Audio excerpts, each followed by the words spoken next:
Hey guys, how are you all? Welcome back to my channel. Today we will see what if Godlike Naruto kills Zeus. If you enjoy, then please like, share and do comments. Today was not a good day for the famous knucklehead ninja Naruto. In fact, he would say it may have been the worst day of his life even with all he has been through before today. Naruto was in the worst pain he has ever felt. He was currently face first in the dirt, screaming the most blood-churning scream anyone has ever heard, while he had his hands and legs bound so he couldn't move a muscle.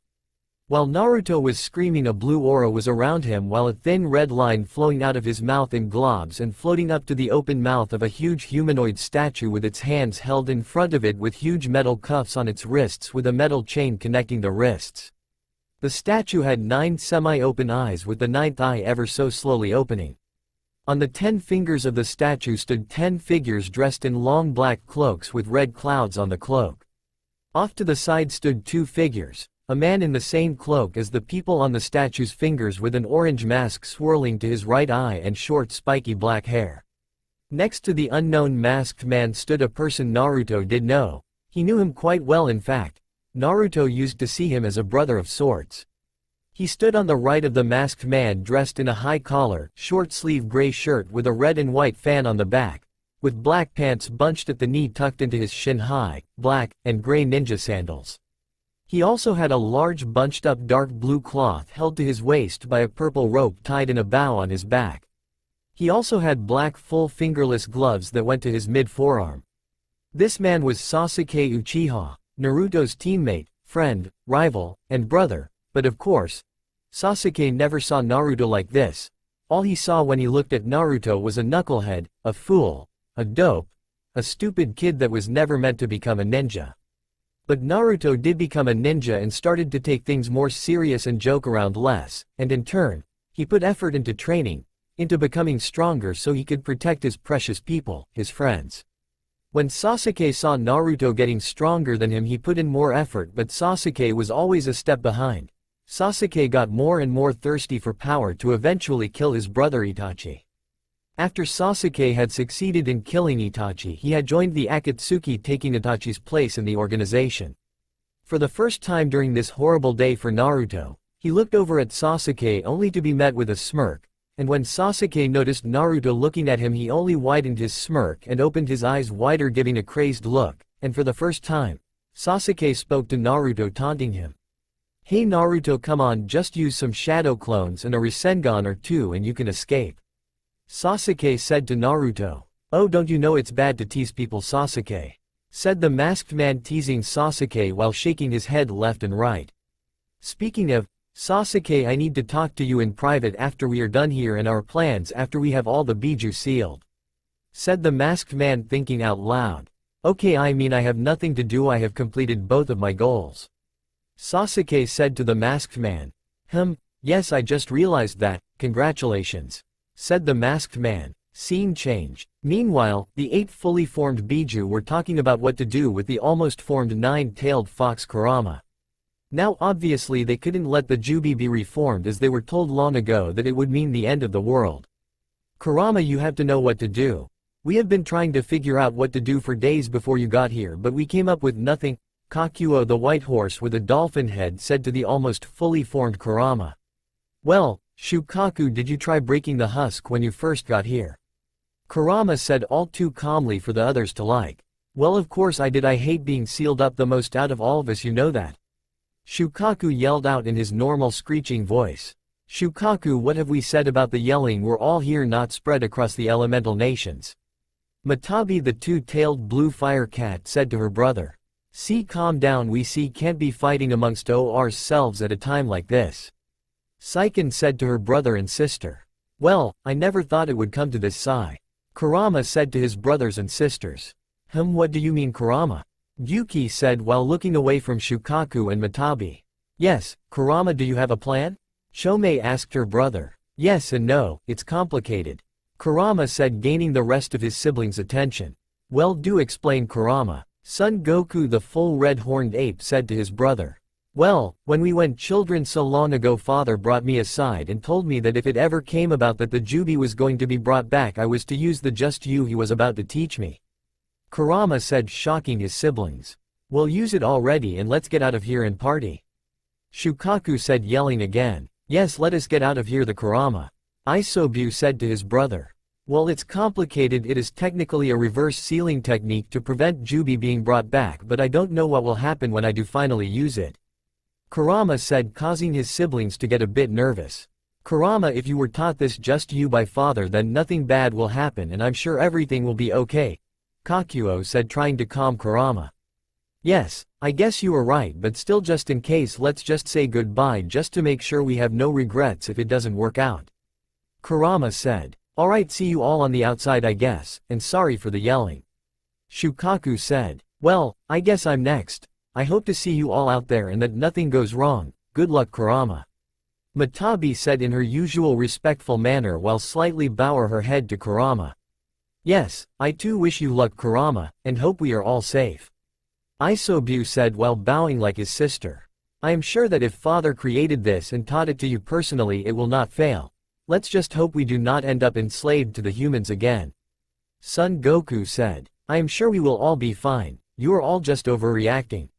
Kakuo said. Well, be fine, I am sure. Do your best, Kurama. Saiken stuttered out to her siblings. We'll all be fine, stop being so glum. Chomei said in a happy-go-lucky tone. Let us just get this going, we don't have much time left, Kurama. Said Gyuki. Well, I just want to say I'm sorry for getting us in this situation and that maybe if I had worked with the little kid sooner we may have not ended up in this situation. Kurama treating it as a last goodbye to his siblings. Okay, here we go. Kurama said, starting the necessary hand signs for the just you. He started with the ram seal, going to tiger, bird, horse, serpent, dog, rat, tiger, serpent, ram, horse, dog, ox, hare, monkey, ending in dragon before calling out. Ninja art. Reverse sealing technique. Scene change. Outside of the husk of the Jubi, the members of the Akatsuki were celebrating about finally being done with their organization's goal of having all the Biju under their control.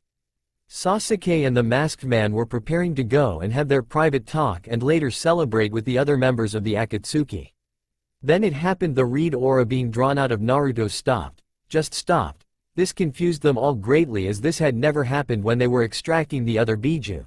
Then the husk started to lightly shake before the red aura of the other Biju came bursting out the mouth of the statue, corrupting the blue aura and started flowing into Naruto.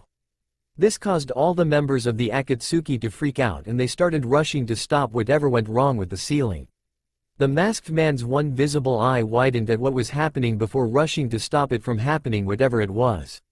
What is going on? Sasuke asked the masked man. I don't know, but if it was Naruto I have to wonder why he didn't do it sooner. The masked man said frantically as he was so close to success, yet it all seemed to be falling apart. When all the members of the Akatsuki seemed to reach Naruto at the same time, they all attempted to strike him to put him back into unconsciousness or to just make him lose focus on what he was doing. But when they all made contact with him and pulled their fists back, they all felt a pulling sensation towards Naruto, and they also felt slightly light-headed before they all fell to one knee, and then being yanked forward onto their chest before being pushed away half a foot. They were all greatly confused before Nagato realized Naruto was emitting a similar effect to his diva path of the Rinnegan. When Nagato realized this, he had tried to move away from Naruto before feeling his chakra being sucked up and adding to Naruto's reserves. The masked man, seeing the chakra leaving everyone around him and entering Naruto along with the tailed beast chakra, knew Naruto was acting as an empty void for the chakra to flow into endlessly, and in an attempt to save himself he tried to use Kamui to get away before he remembered he needed Sasuke with him, so he looked at Sasuke trying to activate his Kamui before being knocked off balance by being brought to Naruto. Touching him, he could feel his chakra being absorbed faster than it was before. Try all he might, he had lost all the strength to stand in an attempt to run like all the other members of the Akatsuki. They all felt so weak, like their very soul was being absorbed into him.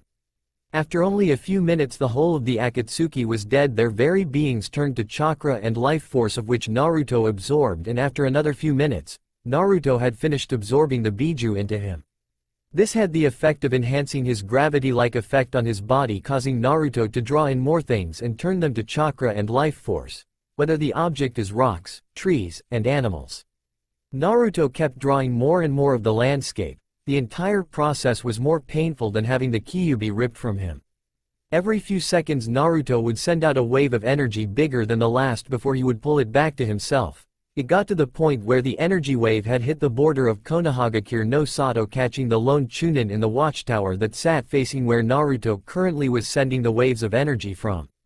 Then it happened as Naruto had called the energy back to himself. He had ripped part of the wall and tower down and uprooting a few trees, pulling the previous downed trees from previous waves ever closer to him. After Naruto had unknowingly damaged the wall of Konohagakure no Sato and a watchtower, the lone Chunin left his post to report to the Hokage and to inform some Anbu about the strange energy he had felt that had destroyed the tower he was in. When the team of Anbu arrived, they were just meant to scout out the area for anything strange that could have destroyed the tower. But then they felt that the wave of chakra had rushed past them, going further into the walls of Konohagakure no Sato, and as they were looking back and forth at one another about what to do, it had happened just like the Chunin said. The energy had ripped up buildings and bigger chuckles of the wall like it was nothing, just pulling to an unknown location. The Anbu had rushed to the Hokage to report what they had just experienced, the same as the Chunin did, and to get their orders about what to do. When the Hokage and 3 squads of Anbu arrived, the area looked like a mess and in ruin, like paper bombs had been placed under people's homes and stores, and they had all gone off at once. Like previous times before, Naruto sent out a wave bigger than the last, and this wave had reached from Naruto to the center of Konohagakure no Sato. At that moment the Hokage ordered her Anbu to brace themselves. They all did as told and pushed chakra to their feet to keep them steady and braced themselves. They had thought it would be enough to keep them on their feet, but they were wrong. Every single one of the Anbu and the Hokage had either been yanked forward at such a force they weren't expecting to lose focus and flew forward. The ones that had held their concentration, it didn't matter, the very earth they thought would hold was just ripped up, stuck to their feet from the chakra they were focusing there. The Hokage, after regaining her balance and focus, gave immediate orders to her Anbu that were present with her. I want a squad to go gather the rest of the Anbu. Tell them to help out with rescuing civilians, another to start looking for and getting civilians out from under any rubble. The last squad gets me the best sensors we have in Konohagakure no Sato and to be brought here. Am I clear? Was the command she gave to her Anbu. Hi. Was as she got in return for the orders she gave. What the hell is going on right now? The village is in ruins. Tsunade thought to herself as she waited for her Anbu to get her the best of the best.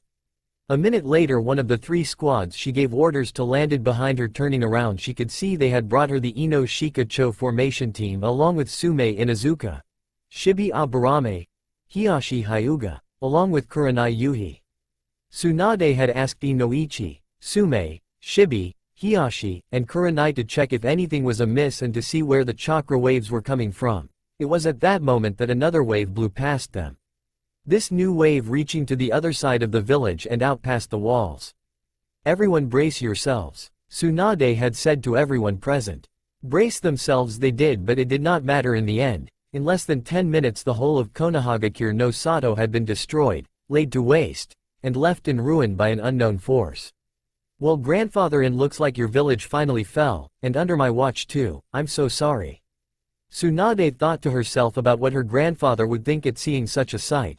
The village he built up and created just rubble now. Time skip. In less than a week Naruto was left with nothing left to absorb. Not a single star dusted the sky. Not a solar system full of planets left. The universe was gone, turned into energy for Naruto to forever hold. Or so he thought. Once the pain of absorbing everything in existence had stopped, he felt at peace for a little while, no longer screaming till his vocal cords tore themselves apart. But then he hurt and ached, and he had started to scream again from the pain resonating from deep within his chest. Then there was light. A crack had formed on his chest from his top right near his collarbone down, zigzagging to his waist. White was all he saw as more cracked formed on his body, not leaving any blank space till he could no longer bear it and just let go. Blackness, that was all he could see, if you could call it that. He didn't know whether he had his eyes opened or closed. Was he looking up or down, left or right? He had no clue at all. All that he knew was he could feel it, sense it, all the energy he had built up. That all he could feel. He could not reach out and touch it, but he knew it was there, he just knew it was. Naruto had started to try and pull the energy back to him, to recollect what was his now. But once it got to him it would shoot past or stay near him, but not coming to him until it had finally clicked with him. The reason he could not see and touch things, The way his energy would not come to his being was because he had no being at all, he had no body. As Naruto thought this, another thought came to mind. How was he thinking if he had no mind to think with? He had just confused himself, but that did not matter at the moment. What did matter was how he was going to get a body. He knew there were no people or bodies in this dark empty space, but as he thought about it, he had all he needed to make a body. Yes, that's what he would do. Why hadn't he thought of it sooner? He had all the energy he would need to make a body with extra energy to spare. And so he began to think about what he would want before he would start, just to make sure he didn't mess it up. He had learned his lesson about not thinking and running into things headfirst and blindly trusting people. It could end up bad, plain and simple. As he thought about the basics, he began to really think about the basics, like bigger and denser bones so they won't break as easily as they had before. That would be a good base to start with. He would add onto it from there. When he finally began, he put much thought into the process until he thought it was the best he could make it, like denser bones that somehow weighed less than they should. After he was done with his skeleton, he began on his muscles and internal organs, making his muscles bigger and denser than they had ever been before, yet still, they were way lighter than they should be for how dense he had made them. He made his organs harder to pierce. Someone would need a blade of the sharpest and hardest metal anyone could produce just to leave a scratch. He had planned to do the same for his skin, but decided to do the same for inside his body as well. Now was the next thing, his eyes. He had planned to give himself the Sharingan, but he felt a much more powerful energy that the Sharingan could ever produce. Of course, at first, he thought it might have been the Byakugan, or maybe the Rinnegan arrow Sensei had told him about, but he just felt off in assuming it could be one or the other, so he just put the more powerful energy in the shape of his old eyes and keeping them the shade of blue they always were. Some would say they are like a never-ending ocean you can get lost in with just a glance. Finally, having eyes, he could see the never-ending sea of colors of energy around him, from blues to purples, reds and oranges, dark greens to limes and yellow. He now put on his new skin that was as tough as steel. Nothing would ever get a cut on him, and he had not a blemish on his now smooth skin. He made his hair almost just like it used to be, keeping it the same color and as spiky as it was, but he made it easier to work with. He had always had trouble in the morning trying to look presentable. Finally, he was done with his body, and he thought it had turned out just how he had wanted it to. He would say his height is about 6 feet 6 inches tall, with a muscular but lean build as to not look gross and over-muscled. But little did others know his muscles were as dense as if he had made them as big as he could think of. He had his deep dark blue eyes with light blue in the outer edges and long but controllable spiky blonde hair. Naruto decided now was time to absolve all the excess energy he had made no use of. It had taken a couple of minutes, but he was done, and absorbing it all didn't explode him like it did last time, and there was no pain when absorbing it all back into his being. He was now at peace, no more pain, no more loss, no more killing. He was happy. But sadly that didn't last too long, as soon a portal opened up a few feet in front of him and he could barely see with his eye adjusted to the black void he was in compared to the ever-blinding light that was on the other side of the portal. He felt a hand reach out and grab his own before he was yanked through the portal, and it soon closed up, leaving the empty void. When Naruto was pulled through the portal, he landed on his feet, stumbling a bit as he was not used to his new body. When Naruto's eyes finally adjusted to the light, he opened his eyes and he saw 3 of the most beautiful women he has ever seen in front of him, looking nervous for some reason. The one in the middle of the 3 spoke first. "Hello Naruto-sama, we have been expecting you." The woman that spoke was a woman with platinum dirty blonde hair in a full white dress showing the top of her shoulders and a bit of cleavage while still looking pure. She had creamy white skin without a single blemish on her skin. Naruto thought she looked like a goddess incarnate. "I am Kami and I would like to congratulate you on your ascension," Kami said to Naruto in a silky smooth voice, even with her stuttering. "On my right is Yami, one of my 2 sisters," Kami said, introducing her sister. As Naruto looked to his left, he saw a woman in a dress similar to her sister's but black and ending halfway down her shins with a little more cleavage showing, with black unkempt hair going into a ponytail ending at her mid-black, with red eyes and a loose bang on the left of her face. Similar to her sister, she had creamy white skin and not a single blemish on her body. "Naruto-sama," Yami said while bowing her head at Naruto. "And this is Shinny, also known as Shinigami," Kami said, motioning to her sister on her left. Naruto looked at Shinigami and saw the tallest of the sisters in a more gray dress showing less skin than her sisters with pure gray almost with flowing hair with black eyes with little specks of gray and then, in Naruto's opinion they looked like an endless void dotted with stars. She too had not a blemish on her skin. Naruto-sama, Shinigami said to Naruto with little to no emotion in her voice. Naruto was stumped at how there could be three women this pretty, it just should not be possible, and then he thought about their names and realized these were the goddess people always talked about. Then he also thought about why they had called him Sama. Goddess referring to him as their lord or a higher being than them is just not right, isn't it? Sama, why do you call me that? Naruto's voice came out sounding smooth but firm and it made Naruto radiate power. At first, Kami was confused about what to say to Naruto before her sister jumped in and spoke for her. Well, Naruto-sama, it is because you hold more power and authority than us and can tell us what we can and cannot do in terms of interfering with the mortals. Shinigami spoke in a bored and emotionless voice. Why would I have such power over you three? Naruto asked the three sisters. Well, Naruto-sama, I did just say you have more power and authority than us. Shinigami said to Naruto, causing him to deadpan, and Kami to widen her eyes in shock at the clear disrespect to the question Naruto had asked.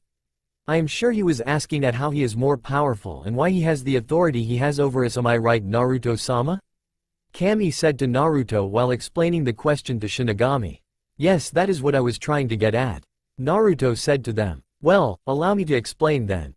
Kami said. You see, when you were getting the Kyuubi extracted from you, the Biju were having a conversation on what to do in the statue the Kyuubi was flowing from you into. They came to the solution they did, but it did not go the way they thought it would as it made you like an empty void for all chakra and nature chakra.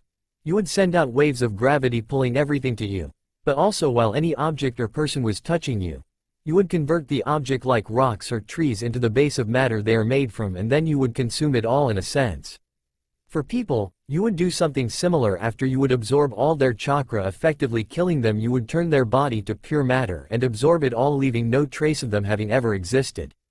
Kami explained to Naruto. So what are you saying? Are you saying I absorbed and killed every living thing in the elemental nations? Naruto asked. No, you absorbed everything. Yami finally spoke. Like, everything? Naruto said, confused. Did you not notice there were no stars where you were?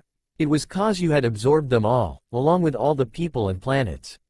Shinigami said to Naruto. Okay, well, I guess I can see how I would be strong after absorbing the whole universe. But why do I have more authority than you all? Wouldn't it be the other way around since I'm the newest god? Naruto said. You could see it like that, but we knew one day you would gain your new godhood, like a prophecy per se, but not exactly. We have just been waiting till you did finally arrived, and let me say it has been a long time coming. Kami said. Why didn't you just bring me here and give me my godly powers rather than wait for everything to happen naturally? Naruto asked. Well, you see, Naruto-sama, if we were to do that you may have not come out as powerful as you are now. Also, if we had interfered in any way with your life or certain events, you may have never ascended. Kami explained to Naruto. So you decided it would be for the best if you were to just wait for things to happen naturally. Naruto stated rather than asked. That is correct, Naruto-sama. Kami still answered. Well, I guess I should ask what responsibilities I have and what kind of powers I have. Naruto said to the three goddesses. At this, the three goddesses tensed and seemed to be more on edge than they were before. Well, you don't have responsibilities per se, more like watching out for what we and the other gods wish to do in their and our worlds. Kami said to Naruto. Wait, other gods and worlds, what do you mean? Naruto asked confused. Think of it this way, there are an infinite number of universes all with varying possibilities as what could be in them if you think about it, a world like it most likely exists. Kami explained to Naruto. There are also gods that make sure the infinite number of their worlds they watch over is safe and stable. Kami further explained. We actually have a meeting soon between us and the other gods. Yami said out loud. Yes, we will have to tell them we have a guest that will be joining us for the rest of time. Kami said to the others. I believe we should get going then, don't want to keep them for too long. Shinigami said. Yes, we can also introduce you to everyone while we're there. Kami said exited while opening a portal. Scene change. As Naruto stepped through the portal, he came into a room with a massive, U-shaped desk with chairs that looked to be the same shiny, white stone material as the U-desk, with what looks to be gold lining on the edges of the white stone-looking chairs and desk. On the left of the U, there was a second row of chairs behind the first. In the middle, there was a larger chair behind the others that looked to be more secluded, like whoever sat there did not normally partake in discussions, but when they did, everyone in the room was meant to listen.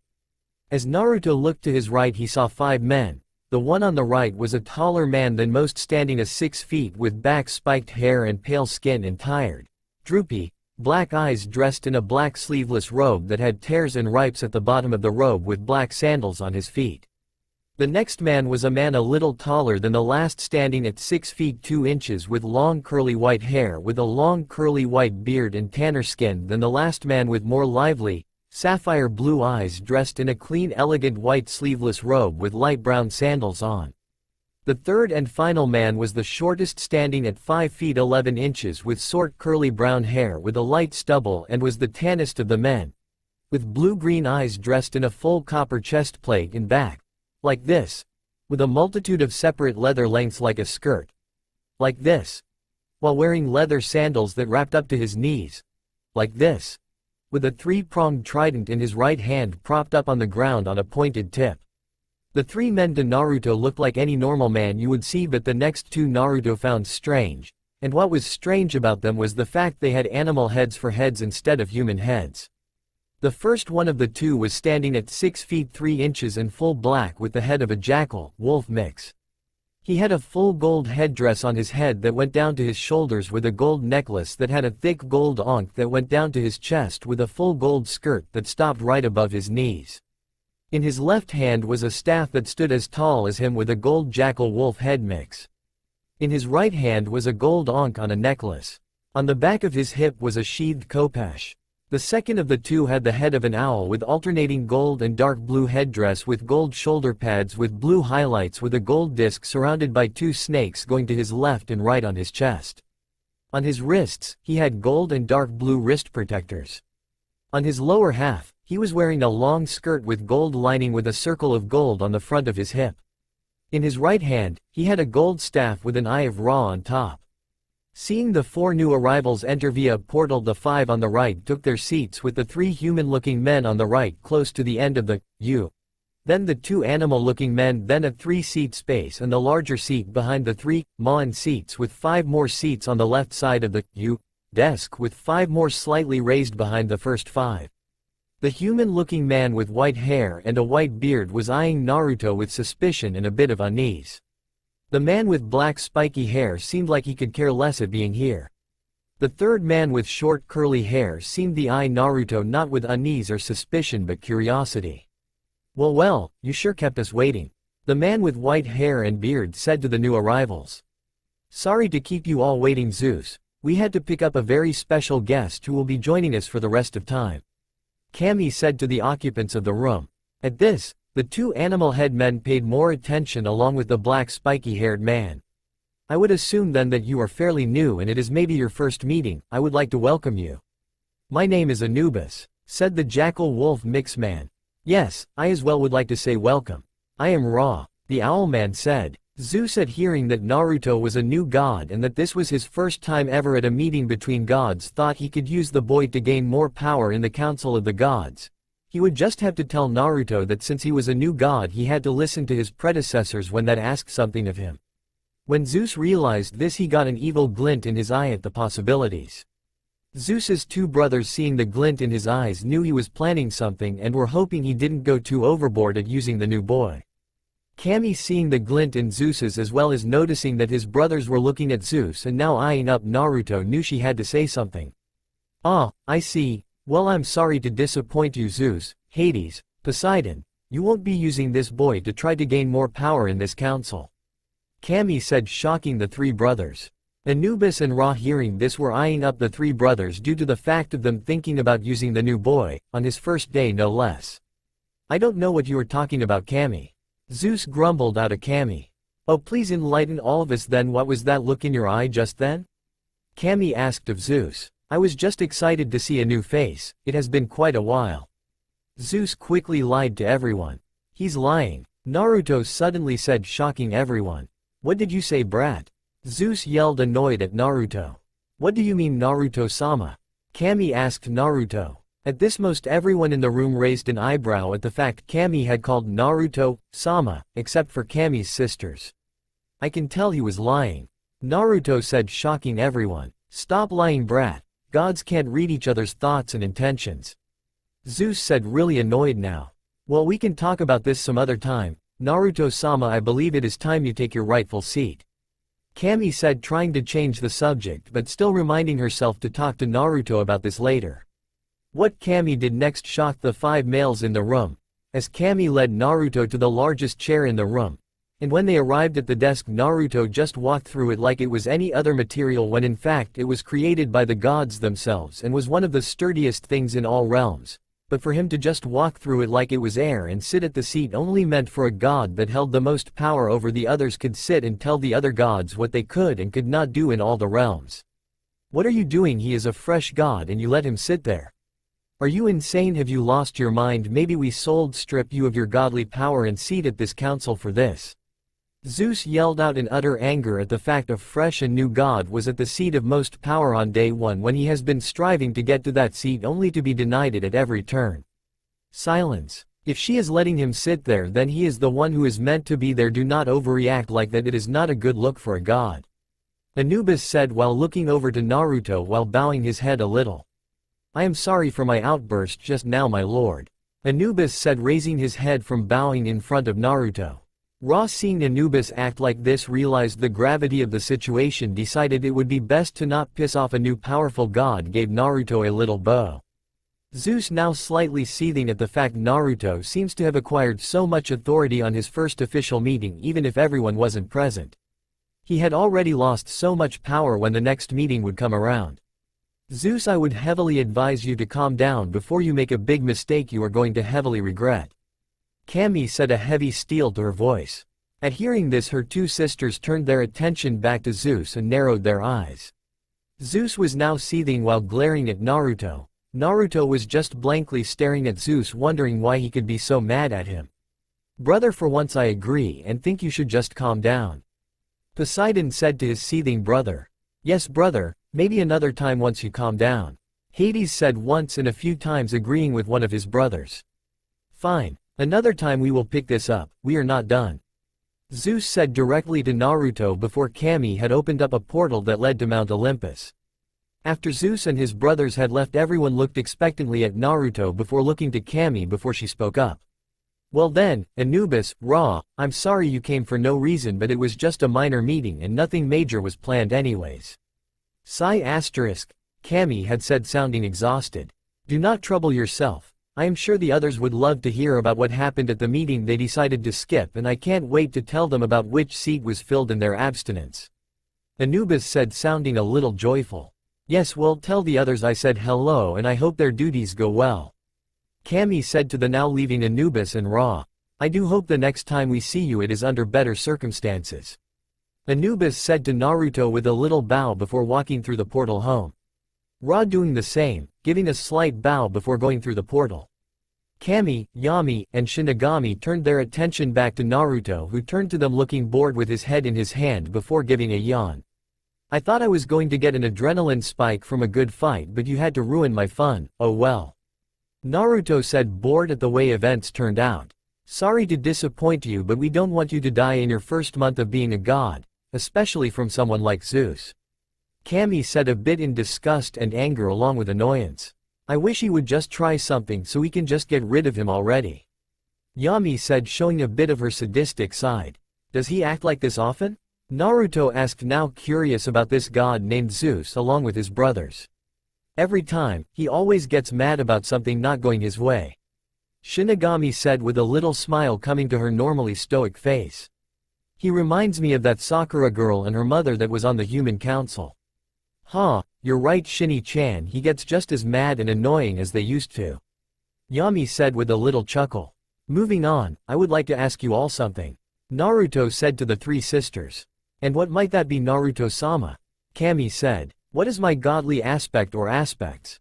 Naruto asked. When Naruto asked this, the goddess seemed to tense up, with Yami looking at her sister in hopes she would find a way to get around this right now. What do you mean, Naruto-sama? Kami said to Naruto. Fine, I guess I have to be a little more direct. Naruto said, staring at Kami. What are my godly aspects, or a singular aspect, like you being the goddess of creation and life? Naruto said, more annoyed while sitting up in his seat. Yami is the goddess of torture and ruler of the underworld. Mistress of devils and demons. Naruto said, looking at Yami. Oh, Naruto-sama, I didn't know you knew so much about me. Yami said teasingly at Naruto while eyeing him up and down while licking her lips. Naruto decided to play along and tease her, looked her in the eyes before letting her see him slowly look her body up and down before looking her in the eyes again and smirking, causing Yami to get a pinkish tint to her cheeks, as no one would so openly look a goddess up and down like he just did. Naruto turned his attention to Shinigami before saying, and Shinigami is the goddess of death and souls. Naruto then turned to Kami, so I am asking, what am I the god of? Naruto said while narrowing his eyes at Kami. You see, we don't quite know yet. Well, we know one of them at least, but not all of them if there are more. Kami said to Naruto while looking around the room. Why don't you tell the truth next time? Naruto said, spooking the goddess frozen in place. I don't know what you're talking about, Naruto-sama. Kami said, a bit shaky from Naruto catching her at a lie. Well, okay, I don't need you to tell me anyways. Naruto said while standing up from his chair and walking over to Kami. What do you mean? Kami asked, now a little scared and concerned.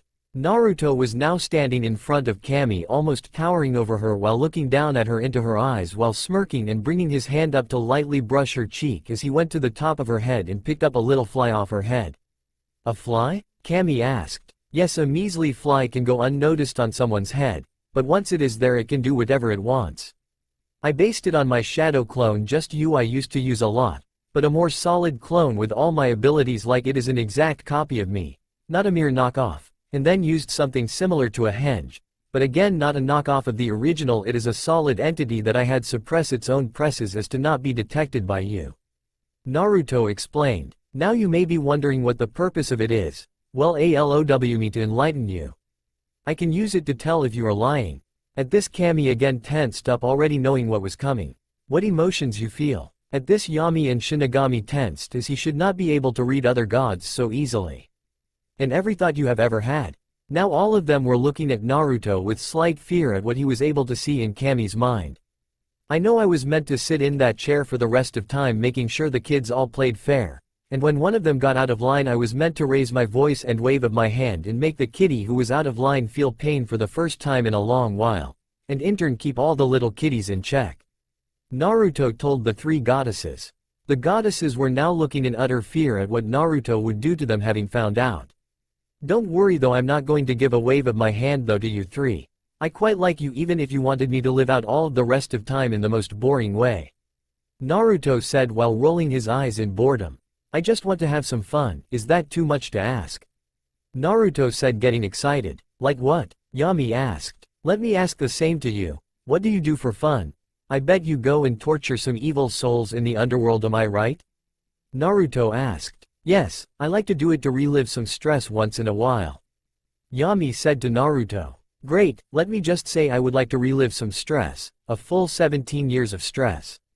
Now is it okay for me to do that, or do I have to do a little wave of my hand to make it so you cease existing? Naruto said while lifting his left hand for emphasis. I don't think that will be necessary, Naruto-sama. Kami said shakily. But if I may ask, what will you do? Kami asked, wanting to know what Naruto would do with his new power and seemingly being quite upset. I'm going to do what I was made to do, of course, and what I have also always wanted to do.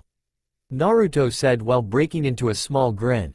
I'm going to destroy some universes here and there, kill some corrupt people I hate, and move on to the next world. But you're still new to your powers, you just need to relax and just let us help you use them better. Kami said, trying to get Naruto to stay a little longer. Oh, there is no need for that. I learned the basics of what I can do while I was going through your mind, and what you knew nothing about I'm going to test them out on various people and worlds. Naruto stated. There's nothing we can say to keep you here, can we? Kami asked Naruto. No, but hey, while I'm done, let Zeus convince everyone I'm crazy or whatever he comes up with for why you all should team up and try to take me out. or seal me away then throw me into a void. Naruto said, fully knowing Zeus from the brief encounter they had would totally try to do something like that. As Naruto opened up a portal and was about to step through, he stopped and turned around in time to catch a hug from Kami as she said, "We will do the best we can, but you need to train up and get stronger in case we fail, okay?" Kami asked of Naruto, fully knowing it would a long time before she would see him again. "That's what I plan on doing, and I'll come back when I think I'm good enough to never take a scratch even from other gods," Naruto said, cracking a small smirk. He once again got attacked by a hug, but this time from Yami. As she tucked her head into his chest, he could feel two small wet spots appear on his shirt before she pulled away and leaned up and gave him a kiss on the cheek before saying, "Stay safe and come back strong, okay?" Yami said while looking him in the eyes. He felt a pair of lips touch his left cheek as he realized Kami gave him a kiss on the cheek just like her sister. "Come on Shinji-chan, get over here," Naruto said while holding his arms open towards Shinigami. As she stepped closer, he opened up his arms further before pulling her into a hug, resting his head on hers. She then pulled away and like her sisters she gave him a kiss on his right cheek. When she pulled away she had a small smile on her face. "I guess I better not go die now that I have 3 beautiful goddesses waiting for me to come home safe," Naruto said jokingly. "You better come back without a single scratch on you, you hear me?" Yami said, looking a little mad at the joke Naruto made. "Not a scratch, Naruto-sama," Kami said, agreeing with Yami. With Shinji just staring with a small smile on her face. "Better get going now," Naruto said, turning back to the portal he had kept open before stopping again and saying, "For my first decree is the second coming of the god of chaos, let there be chaos," Naruto said with a grin before walking through the portal, disappearing to an unknown land. "Wait, wait, wait." A man screamed as he had his head held in a single-handed grasp from his attacker while he grabbed the man's wrist in hopes of pulling the hand from his head, but he still knew it was a futile effort. Still, at the man's pleas, his attacker stopped and looked him in the eyes while loosening his grip but still having it gripping his head hard enough to not lose his grip and have the man scurry off in hopes of getting away. The man's attacker was a giant of a man with blonde crazy spiked hair with deep ocean blue eyes. At this brief freeze in time, the man took it to look around at what this mysterious attacker had done to his friends and comrades. Looking around he could see their bloody and some dismembered corpses around their camp, with a few having a crushed skull from the pressure their attacker had put on it with a mere one-handed grip, which at this moment was why he had pleaded with the man to stop when he had gotten him to his knees and was gripping his head. This was finally when the attacker had spoken to him for the first time. "And why should I spare you?" The man's voice came out deep and firm. "Please, I'll do anything, just please let me live. I'm not ready to die yet," the man pleaded in hope of living to see another day. "I will spare you if you leave immediately and stop being a thug and actually become a decent person," Naruto said to the man in his grip. "Yes, of course, I'll leave right away," the man quickly said while sighing in relief that he had gotten out of dying for one more day. As Naruto let go of the man's head, he took a step back, letting the man get to his feet, who still had to look up to him while standing at full height, which helped to intimidate the man further. The man quickly ran out of the clearing which had been home to him and his comrades' camp, but it was now laid to waste and had his comrades' bodies all over the place.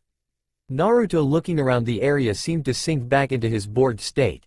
No one in any world could give him much of a challenge even when he holds back so much. Sure, he got to test new powers every now and then and perfect them, and that was always fun, but when he got done with the intensity of battle, he just got bored again. Naruto was brought out of his thoughts as he had detected movement coming closer to him from multiple sources which seemed to be moving at high shinobi speed, which meant it wasn't more of the bandits that belonged to the camp he just wiped out. Deciding to see what they had wanted and also to see if he could have another battle, he waited in the middle of the clearing in the middle of the camp, sitting on 2 bodies he had stacked up to make a nice seat while he waited. After about another minute or two, Naruto knew they were around him in the trees. They seemed to be trying to stalk their prey, all the while Naruto was getting more and more bored with each passing second until finally, he broke and just said, "Okay, can you just come out now? I know there are 4 around me in the trees. And I presume you're a squad of shinobi, but if your goal was to bore me to death, it's working." Naruto's voice rang out in the clearing, shocking the shinobi in the trees, who all thought they were suppressing their chakra to be undetectable. The 4 shinobi all appeared in front of Naruto 10 or so feet away, looking completely unfazed with all the blood and bodies around them. though Noro couldn't quite tell as they all had their normal Anbu masks on covering their faces, all dressed in standard Anbu gear. The Anbu in the Inu, dog, mask spoke up. Did you do this to these men? I would hardly call them men for what they had done in their raids of small villages, but yeah, I did this to them. Naruto's deep voice rang out at the Anbu. What village are you from? I would assume Konohagakure no Sato due to the close proximity. Naruto asked the Anbu. That is correct, we were sent to gather intel on the camp and anyone here before performing a night raid and take anything useful, but you seem to have done that for us. The Inu Anbu said, no emotion present in his voice. At this, Naruto looked over the squad one by one, the first being the apparent squad leader and Anbu wearing the Inu mask. The man seemed to carry himself well and seemed to trust his comrades. The next was an Anbu wearing a Kuma, bear, mask. He was bigger than the squad leader and seemed pretty strong if Naruto referred to the size of his arms. The third member of the squad was an Anbu wearing a Neko, cat-like mask and was about the same height as the squad leader. The last Anbu was wearing a Keiru, frog-like mask and was a woman and was shorter than her teammates. As Naruto stood up, they could now see that this would turn bad if he would decide to attack them, as he was taller than their comrade Kuma and seemed to have a well-defined form to him. If he was at all a skilled shinobi like the bodies around them said, they might have some trouble. While Naruto was stretching while he stood up, he said, well, I'm bored, wanna fight? At this, the Anbu stiffened and looked to their squad leader for what to do. I see no need for that. We will grab what we need and leave. There is no need to cause unnecessary bloodshed. The Inu Anbu stated, you are right, but you see, I'm kinda bored. No one seems to give me a challenge, so I thought some Anbu would at least give me a little adrenaline boost. Naruto told the Anbu. At this statement, the Kuma Anbu was getting annoyed. This was supposed to be a chill mission with no trouble, but still, some fun and action. And suddenly when they get here, their mission seems to be cancelled as their objective is already wiped out, and now the one who did it seems to want to fight them for no reason. Come on, why don't we just take him out, and maybe when we get back we get a pay boost for his entry in the bingo book if there is one. Kuma said to his team. Kuma, you are always looking for a fight and getting hurt. This mission was meant to let you recuperate from your last injury while still doing some work. But now you want to fight an unknown assailant who could hurt you worse than last time. The Keiru Anbu said to her teammate. It won't be that bad. What's one guy against a squad of Anbu like us? Kuma said arrogantly. Kuma, I think it would be best for us to listen to what Neko says and just grab what we need and go. The Neko Anbu said, adding to the conversation. Deciding to provoke a fight out of them for some fun, Naruto created a kunai out of thin air behind his right leg with no flashy movement to give him away, and then he threw it at the Kuma Anbu. Not to kill of course, but just to scratch him on his mask, leaving a visible mark. When the kunai went past them, they all looked at Naruto to see him just standing there watching them. At this, it was it for Kuma, and he spoke up to his squad leader. Are you kidding me? He just attacked me and we're just going to go. We can totally take him. All he did was take care of some bandits which aren't really skilled shinobi. Fine, but if I call it, we are pulling out and heading back to the village. Inu said to his squad. Heck yeah, Kuma said while running at Naruto with Neko pulling out 3 kunai and throwing them at Naruto.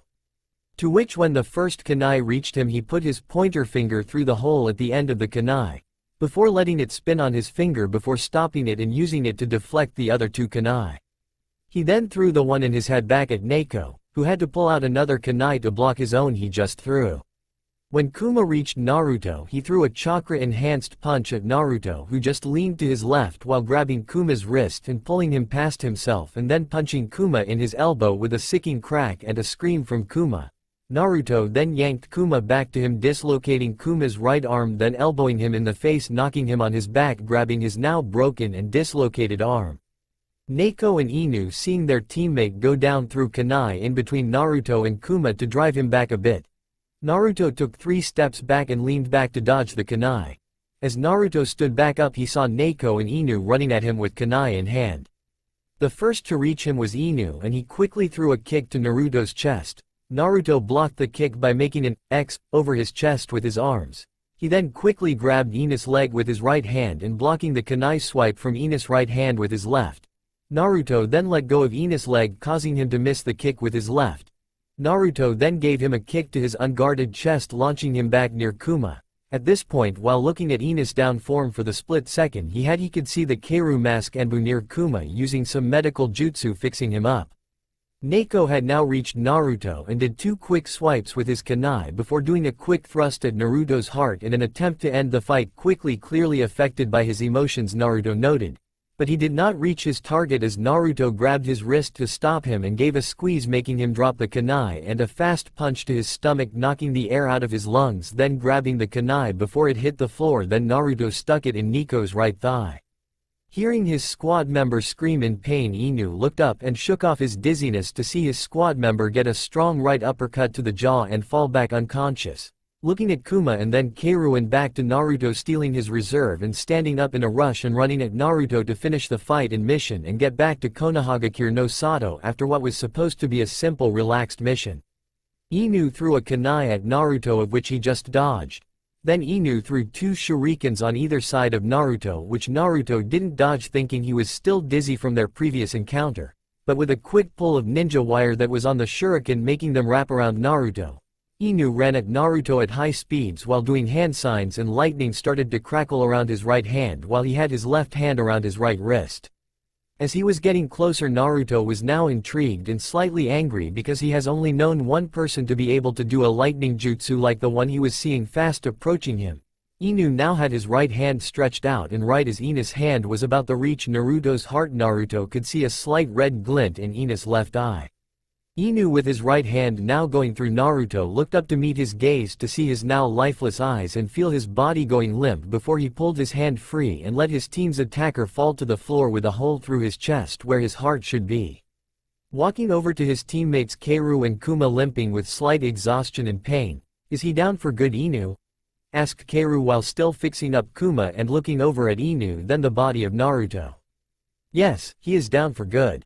I got him with a Chidori," Inu said to his teammate. "Well, drag Neko over here, I'll patch you all up before we head back." Keiru said to Inu. "I'll go wake him up. Man, this was supposed to be an easy mission too," Inu said, looking over at Neko's downed form and then Naruto's downed form and saw a small blood puddle around him.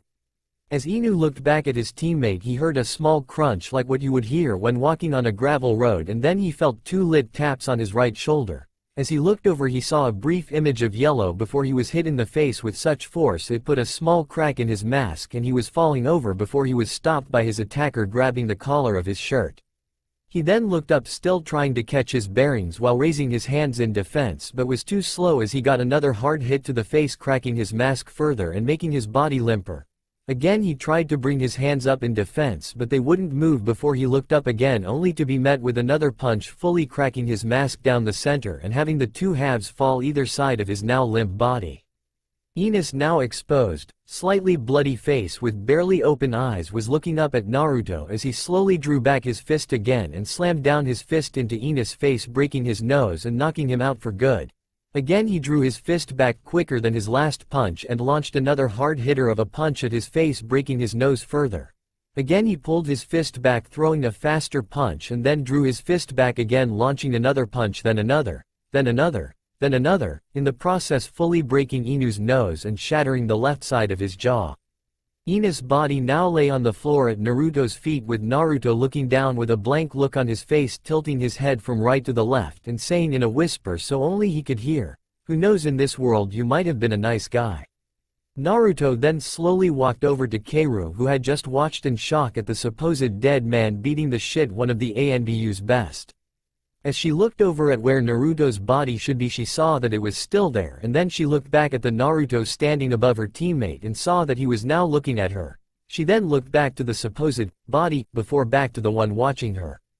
Naruto followed her gaze to his body, and then back to her, and he spoke, "You must be wondering how I can be alive yet have my body not 20 feet away at the same time." "Why, yes, I am quite confused," stated Keiru, still trying to catch her bearings. "Well, I guess I could show you. It is one of my tricks I'm more proud of," Naruto said to Keiru. When the mysterious man said this, she was a bit confused and intrigued at what he meant by tricks. As the man motioned over to his body, she hesitantly looked away from him to his body, and she looked at it, examining it before suddenly moved by having its right hand go out to the right of its body and pushing up and raising its head to look Keiru right in the eyes like it was staring into the depths of her very soul with the blankest look on its face. It then moved its other hand and its left leg till it was kneeling and slowly stood up, all the while staring at her. When fully standing, Keiru could see the hole in Naruto's chest, and the second Naruto started walking over to Keiru and where the other Naruto were. As the Naruto with the hole in his chest reached Naruto and Keiru, he just stared at Keiru. She got more and more freaked out at how he was still alive with the gaping hole in his chest, and finally, the one with the hole in his chest walked over to the one without and held out its hand. The Naruto without a hole in his chest looked over to the other him and gripped his forearm, and the other him doing the same. The Naruto with the hole in his chest slowly turned into a sand, dust-like material still holding the colors of his clothes and hair, and started flowing into the original till the second was completely gone. The now whole Naruto looked over to Keiru and said, "It isn't a jutsu in case that is what you were thinking." While Naruto was saying this, Keiru was just gaping at what she had just seen, a supposed dead body, getting up and walking over to a copy of itself and getting absorbed. Then what was that? Keiru asked. "Well, I can't tell you, mainly cause I don't want to, but also cause if I did you would have realized you all never stood a chance of winning this short battle. But don't worry, I'm not going to kill you all. No, I want you to heal them up and drag them back to Konoha and tell whoever is Hokage of what happened here and how easily I took you all down."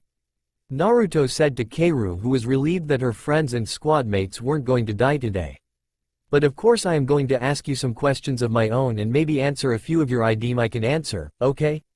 Naruto stated to Keiru while walking closer and sitting on a body, while Keiru was now wondering what type of questions this man would ask. Does he want information on the village, its defenses, and shinobi positions? Information on the new genin coming out of the academy? Was he maybe an assassin and had used their squad to get the information needed to succeed in his mission? What type of questions? Keiru asked. "Well, like what is your name?" was the first thing that Naruto asked. "You do realize I'm an Anbu and it is against regulations to give out our names while on duty. It is also against regulations to take off our masks," Keiru stated to Naruto while looking at the spiky gray-haired man now with a face covered in blood and a broken mask near his body. "Yes, I do, and I'm sorry for going a little overboard on your friend, I guess. He looked like someone I used to know and trusted before, nothing sorry," Naruto said with semi-glazed eyes before looking away from the bloody man on the ground out cold to the Anbu with the Keiru mask. Keiru, still looking at the man on the ground, sighed and said, "When in the heat of a fight your emotions can take over, I don't blame you. His name is Kakashi Hatake, he is one of the Leaf Anbu's best." "Who was his sensei, if you don't mind me asking?" Naruto said while looking at the clear blue sky while taking some deep breaths to calm himself. "He was taught by our Yondaime Hokage along with his teammates Rin and Obito. Obito sadly died in the Third Great Ninja War and Rin would later die on a mission with Kakashi," Keiru told Naruto. "Who is the Yondaime?" Naruto asked, checking if there were any differences between his world and this one. What do you mean? Everyone knows who our Yondaime is," Keiru said, confused. "I must have forgotten, do you mind reminding me?"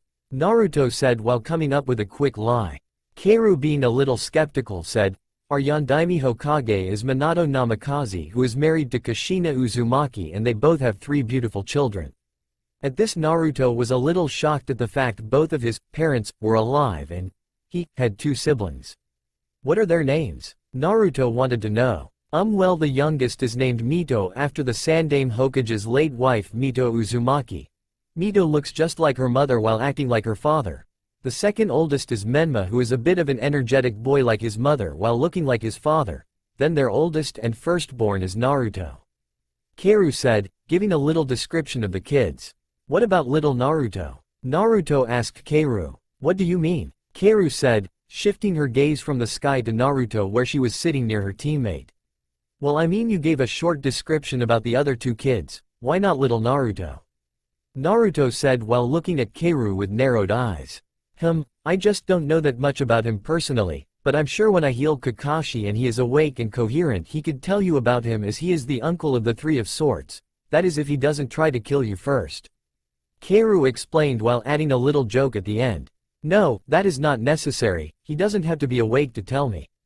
Naruto said while getting up with a little grunt of exertion. What are you going to do to him? Kaoru asked, getting a little concerned for Kakashi.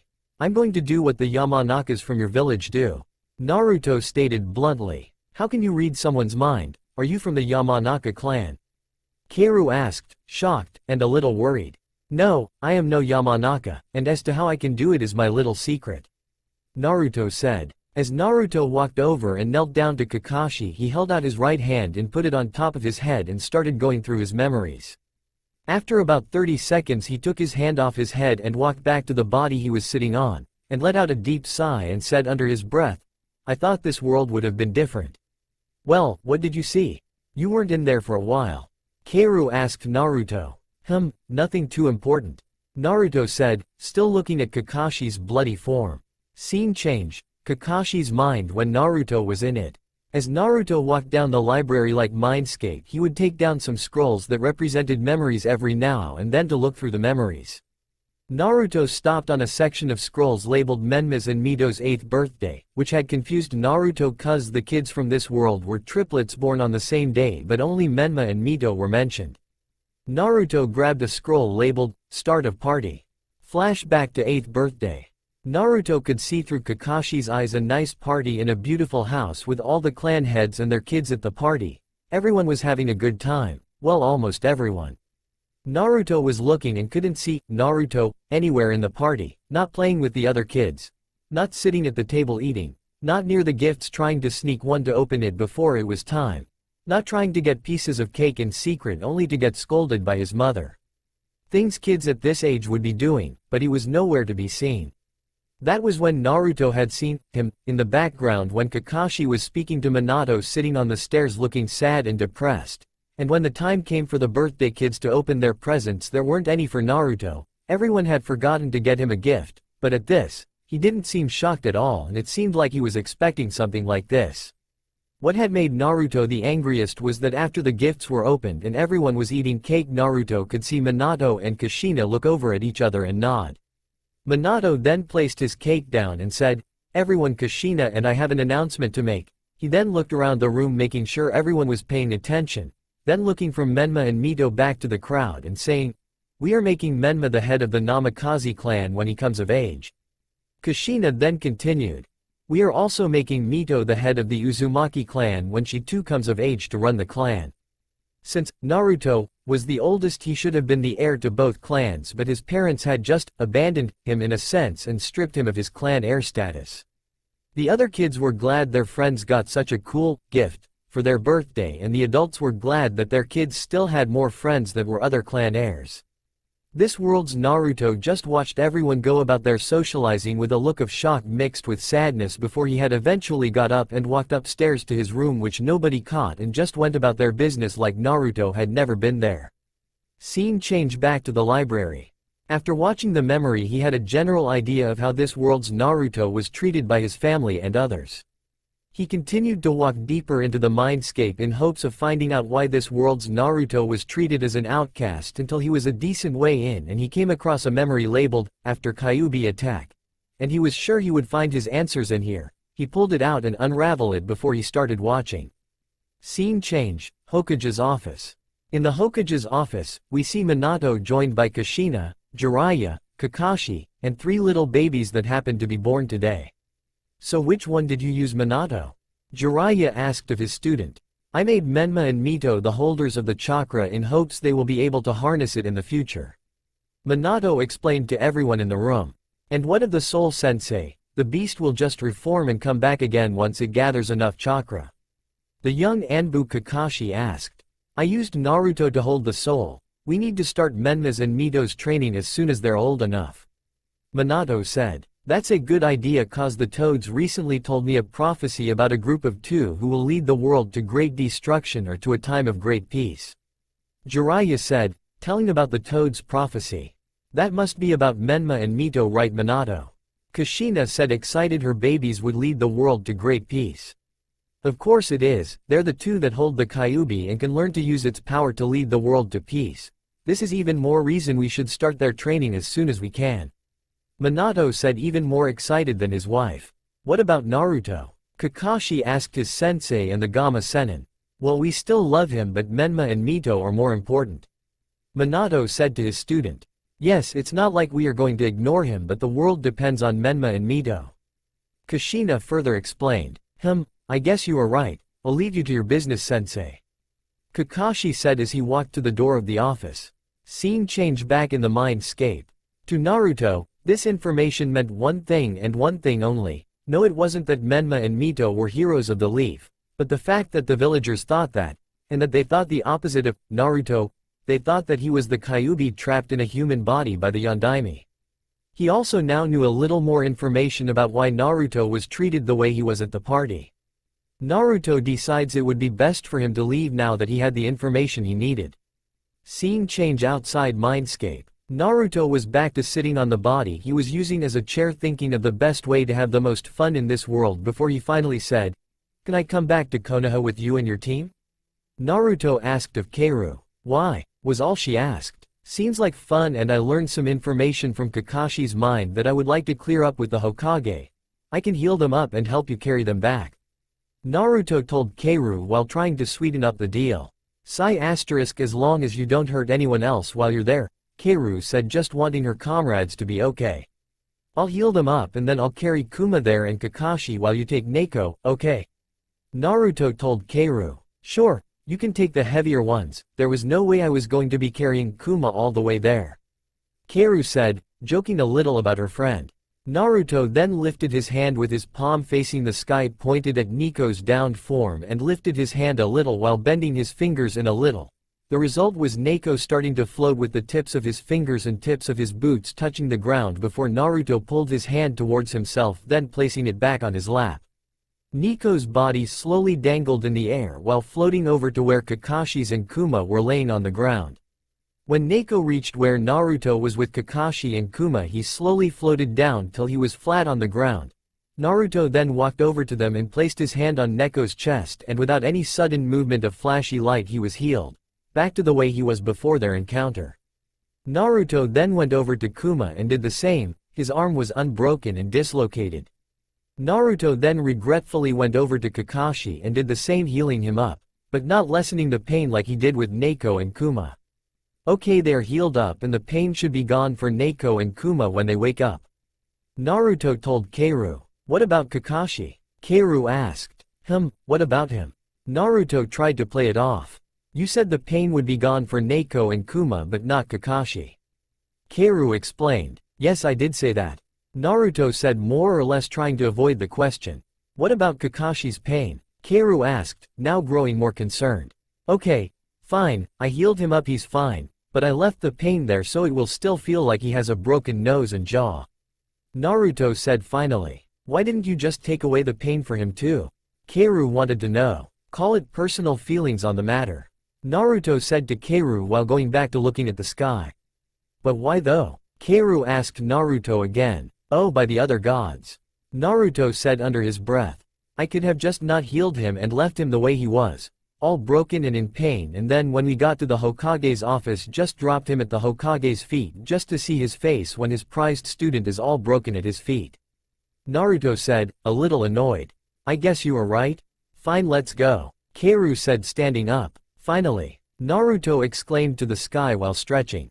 Naruto then went over and picked up Kuma while putting him over his left shoulder like he was a light feathery pillow, which had shocked Kaoru, as she watched one of the biggest and heaviest people she knew get picked up like it was nothing. Naruto then picked up Kakashi with a little toss, putting him under his right arm with his arm around Kakashi's stomach. Naruto then started the hour walk back to Konoha with Kaoru right next to him with Neko over her right shoulder.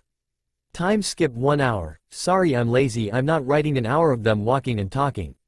Naruto and Kaoru had now reached the gates of Konoha to see the two eternal Chunin gate guards Azumo Kamizuki and Katetsu Higane looking as ever extremely bored. That was until they noticed two figures walking towards the gates with what looks like 3 other bodies with them. See that they now had to do their job. Both Chunin straightened to attention as the figures got closer. When they finally were able to see who was approaching, they saw it was an Anbu with another Anbu over their shoulder with a taller man next to them with 2 other Anbu in their grip. Halt, name and business with Konoha, Azumo said, trying to be professional. Anbu Squad 22 reporting back after a mission. Keiru said to Izumo. Okay. Head to Hokage Tower and give your report on what happened to the Hokage. Izumo said to Keiru. Keiru then started walking forward and then Naruto started to follow before he was stopped by Izumo. Where are you going? Izumo asked. I'm going to the Hokage Tower, I'm with Keiru. Naruto said to the two Chunin. Izumo then looked to Keiru for confirmation, who nodded her head in acknowledgement. Sorry for being all serious, you're free to pass through. Izumo said to Naruto, who nodded his head and said, it's all good, you're just trying to keep up appearances and all. Tell me about it, Kotetsu said while rolling his eyes and looking to the sky. Come on, let's go, Keiru said, being exhausted, having carried her teammate for an hour. Yeah, I'm coming, Naruto said while adjusting his hold on Kuma and Kakashi, who now had an unbroken mask replaced on his face. After walking for a couple of seconds, Naruto looked over his shoulder and said, later Izumo. Kotetsu, see you around sometime. Who both looked at the retreating form of Naruto and gave a little wave. After a little bit of time, Kotetsu looked over at Izumo and said, hey, did you give our names to that guy? Izumo, who was looking at the sky, said, no, why? And Kotetsu said, then how did he know our names? Izumo, who had now looked over at his friend and partner, just shrugged and said, maybe we're famous or something. While going back to looking at the sky, Kotetsu didn't believe him, but oh well, what could he do? Yeah, right. He said with a little snort-like laugh. Scene change back with Naruto and Keiru, Hokage Tower. Naruto and Keiru were now outside the Hokage Tower and were making their way inside, and made their way up the stairs to the Hokage's office, and Keiru stopped in front of the door to the office and gave 2 light knocks before they heard a soft come in. Scene change in the office before Naruto and Keiru came in. In the office of the Hokage, we see Minato currently in an intense battle, a life or death situation. His enemy, paperwork. Yes, being a powerful Kage wasn't all fun and games, it involved lots and lots of paperwork. You could ask any Kage of any world what their worst enemy is and almost every single one would say paperwork. As Minato signed a piece of paperwork and placed it in the done basket, he put another piece of paperwork in front of him and began reading before he heard 2 light knocks on the door. He first checked the time to see if it was a meeting and was relieved when he saw it was still 12:48 and not 1:30 when his meeting was. After placing the paperwork back in the pile and clearing his desk, he said, come in. When the door opened, Minato saw an Anbu with a Keiru mask enter the room with another Anbu over her shoulder with a Neko mask. Then a taller man entered behind her and had to duck to get in the doorway, much like his sensei Jiraiya had to do, so he just started to use the window, with an Anbu with a Kuma mask over his shoulder, which was impressive due to the size of the Anbu he was carrying. But what caught his attention the most was the Anbu that was under the man's right arm wearing an Inu mask. Looking at the Inu Anbu to the man and then to Keiru, he said, report Keiru. Who then said, hi Hokage-sama, the mission was a success, we just ran into a little trouble. Under her mask, Keiru cast a look over at Naruto. And what was that little trouble? Minato asked. Just a little someone, but it was no problem. Keiru said to the Hokage. Catching her emphasis on little, he looked over at Naruto, who looked bored out of his mind. Are you the trouble she was talking about? Minato asked Naruto. Why yes, I am actually. Naruto's deep voice said to the Hokage. Please tell me why there is a man that was hostile with a squad of my shinobi in my office, Keiru? Minato said, a little cautious and annoyed. Well, Hokage-sama, he was just, and I quote, bored, and he wanted to fight. When the fight was over, we sat and talked before he healed them and carried them with me all the way here. Keiru said to Minato. So you're not an enemy of the leaf? Minato asked Naruto. Not one bit, was just trying to test myself and had a little fun in the process. Naruto said to the Hokage. Well, how did the mission go, Keiru? Minato asked Keiru. We were on our way to the location of the camp of bandits and thugs, and when we arrived we saw him. Keiru said, motioning to Naruto, sitting on 2 bodies like a stool, while being surrounded by the bodies of every other bandit in the camp. Keiru finished. So you wiped them out by yourself? Minato asked Naruto. Yes, I did, wasn't much of a challenge though. Naruto said to the Hokage. And I assume that is why you attacked my Anbu. Minato stated. Actually, I provoked your Anbu to attack me. Naruto said to Minato. Minato then looked over to Keiru for confirmation. It is true, sir. He provoked Kuma to attack him. Keiru said. Why am I not surprised? Minato said while shaking his head from side to side while holding the bridge of his nose. Would you be interested in becoming a leaf shinobi? Minato asked while looking at Naruto and leaning on his desk. I'm sorry, I have to decline. I don't have the training to be a full-fledged shinobi, only enough to protect against bandits. Naruto lied. Well, who was your sensei? Cuz with your little training you took out a squad of Anbu and one of my students, and my best student at that. Minato asked. I never had a sensei. Naruto lied again. Would you like to become a sensei then? If you taught yourself enough to take out Anbu, I'm sure you would be a great teacher. Minato asked, hoping he would say yes. I'm sorry, I had to decline that offer as well. Naruto said bluntly. A true shame. Oh well, enjoy your stay in Konoha while you are here. Minato said, sounding a little down at losing the possibility of having such a strong shinobi in the Leaf's forces. I think I will, Naruto said while putting Kakashi and Kuma down on the ground. As Naruto walked out the door, he again ducked his head to fit under the doorway before making his way out the Hokage tower. Do you think we can trust him, Keiru? Minato asked when Naruto asked.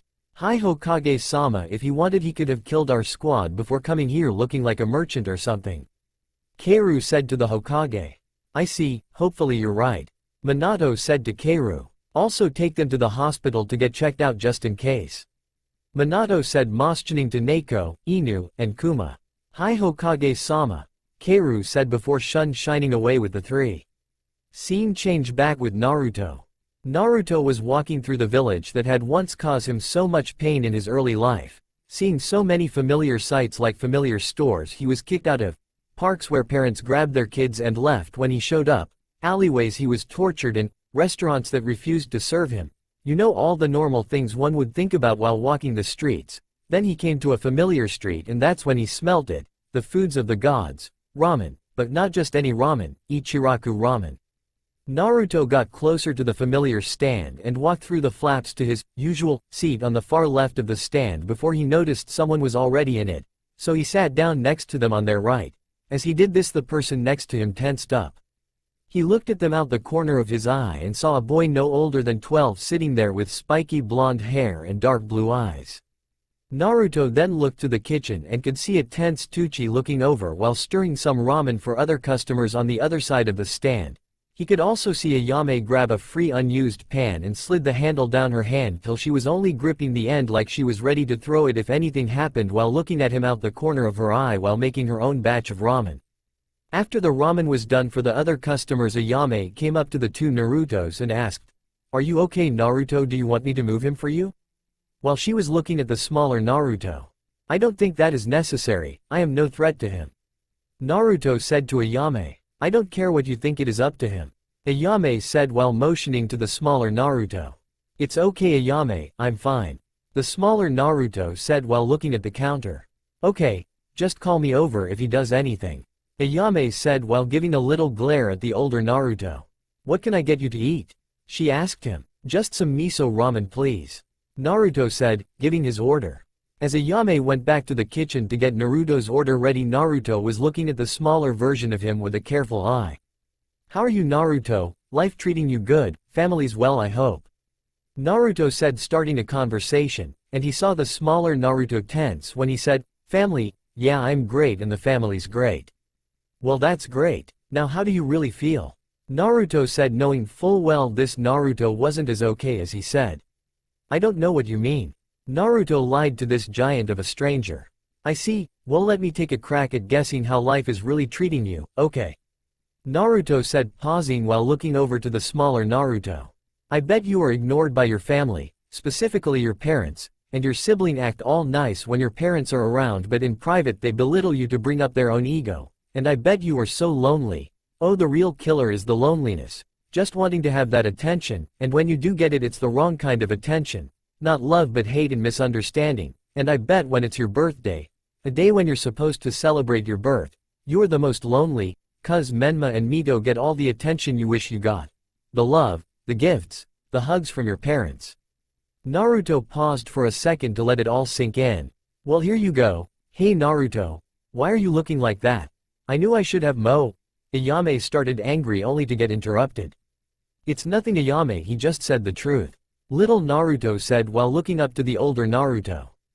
Fine. Ayame said, walking to the other side of the stand to get a new customer's order.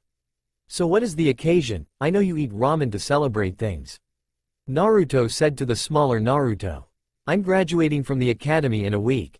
Naruto said. Well, that's great. How did you do in school? Naruto asked his smaller self. Fourth from last. Why? Young Naruto asked. Now again tell me how you really did. Naruto said, shocking his younger self. If I wanted to I could have been the rookie of the year, but someone told me to hide my true skills. Naruto explained. Yes, the first rule of shinobi. Hide your true skills from your enemy so they underestimate you in battle. Naruto said, explaining the reason why you should hide your skills. Although I hope you didn't hide them too much, and let loose a little sometimes. Well, sure, I beat the dead last a couple times. I just wanted to pass to get my sensei and become a ninja already. Grades don't matter on the battlefield. Naruto said to the larger Naruto. I can help you, you know. Naruto stated bluntly while looking at the bowl of ramen. Don't listen to him, kid, I don't trust him. Naruto heard a female voice whisper. I see you and your partner are friends. Naruto said as a whisper to not draw attention. At this the smaller Naruto tensed as much as his muscles would allow. Kid, we should leave, now. Naruto heard the whisper again. There is no need for that, I will go, here. Naruto said, standing up and sliding his untouched ramen over to the smaller Naruto. I know it's your favorite. If you wish to talk I will be at the Hokage monument. I do hope to see you there though, bye Naruto. He said as he walked out the ramen stand. Scene change, Hokage monument. Naruto was now seated at the Hokage monument with his legs dangling off the cliff waiting to see if he and this world's Naruto could have a little chat. In the meantime he was thinking of his next moves while having two floating balls in his hand floating around in a circle perfectly at the same pace, staying perfectly across each other. One seemed to be pure white and seemed to give off a soft glow of white. The second seemed to be pure black and seemed to draw in all the light around it. Naruto was sitting there just waiting while looking out at the village when he heard some soft footsteps like sandals on dirt and stone. I see you came. I assumed to get some answers. Naruto said while standing up and absorbing the two balls into his hand. When he turned around he could see Naruto there looking curious and cautious. I was told by my partner to come get answers. Naruto said to the older Naruto, so talk. As Naruto looked around at the unfamiliar location he was met with a large open field of lush green grass and a forest at the edge of the clearing and a stream running through the clearing. Looking up he could see a beautiful blue sky with clouds dotting here and there every now and then. Near the center of the field with the stream a little ways away was a log cabin-style house with a few oak trees casting shade in the front lawn and back of the house. The young Naruto started walking to the house and Naruto started to follow close behind while commenting on the area they were in. I see that your partner taught you how to change your mindscape. I bet she was glad when you changed it from the sewer to this beautiful clearing. How did you know it used to be a sewer? Young Naruto asked. Inside, was Naruto's short reply. When Naruto walked inside he saw a beautiful home with a large kitchen and living room, with the bedroom and bathroom down a short hall. Looking over to the living room he saw a redhead with long silky hair and red slit eyes, dressed in a long deep red kimono. To Naruto, she looked like a mix of Kami and Yami but with red hair and eyes. Young Naruto walked over and sat on the couch with the women. Following his lead Naruto walked over and sat on the couch opposite of them while being closely examined by the women. I still don't trust him. The woman said to young Naruto thinking Naruto couldn't hear her. I know but we have to get some information still, and if it comes down to it I can kick him from the mindscape and we can make a run for it. Young Naruto said to his partner. Naruto decided to mess with them by adding his own thought to the conversation. A good plan but, that only works if the will of the other person is weaker than yours. If it is not then you give them control over your mindscape. Naruto said in their heads. Both other occupants tensed up as his voice echoed in their heads without his mouth moving. And to prove his point he leaned back into the couch while holding out his hand and a small plate with a cup of tea appeared in his hand. I'm not here for games. I came to talk and I would like it if you could do the same without trying to have a secret conversation without me. Naruto said with mock hurt at the end. Fine. What is your name? I wish to get pleasantries out of the way so we can get to your explanation. The redhead said while giving Naruto a little glare. Isn't it customary to give one's own name before asking someone else's? Naruto said playing with her a bit more. I am the mighty Kyuubi no Kitsune, now talk. Kyuubi said, getting annoyed. I asked your name, not your title, try again. Naruto said, pressing further into the matter. You don't deserve to know my name, you puny ninja. Kyuubi said, getting mad at Naruto's stalling. Watch your tongue, fox. I am no ninja nor am I puny, far from it. Naruto said, getting a little angrier at Kyuubi. Who are you to take? Kyuubi said while standing up in anger, only to get interrupted as she was thrown across the room, pinned to the wall. Chains then came out of the wall and wrapped around her arms and spreading her legs, making her look like a star. Metal spikes then came out the wall and pinned her hands and feet into it. Ah! Kyuubi yelled out in pain while thrashing, trying to get herself free. Young Naruto then stood up at the sudden action and looked to Naruto and said, let her go. When she tells me her name and shows a little respect. Naruto said, placing his tea on the coffee table, making it disappear at the same time. Her name is Akane, now let her go. Young Naruto said while looking over to the now named Akane. Ah, meaning madder or red dye, I have to say it's fits, with the bad temper, along with the red hair and kimono. Naruto said while the chains and spikes started to slowly undo, and pull themselves out of Akane. As the spikes were pulling themselves free, she still felt all the pain. Naruto had made sure to keep it this way, so she learned a little lesson in respect. Akane, once free from the chains and spikes, fell to the floor panting from the pain. She then looked up at the older Naruto's blank face and grunted as she stood up and limped over to the couch and slumped into it.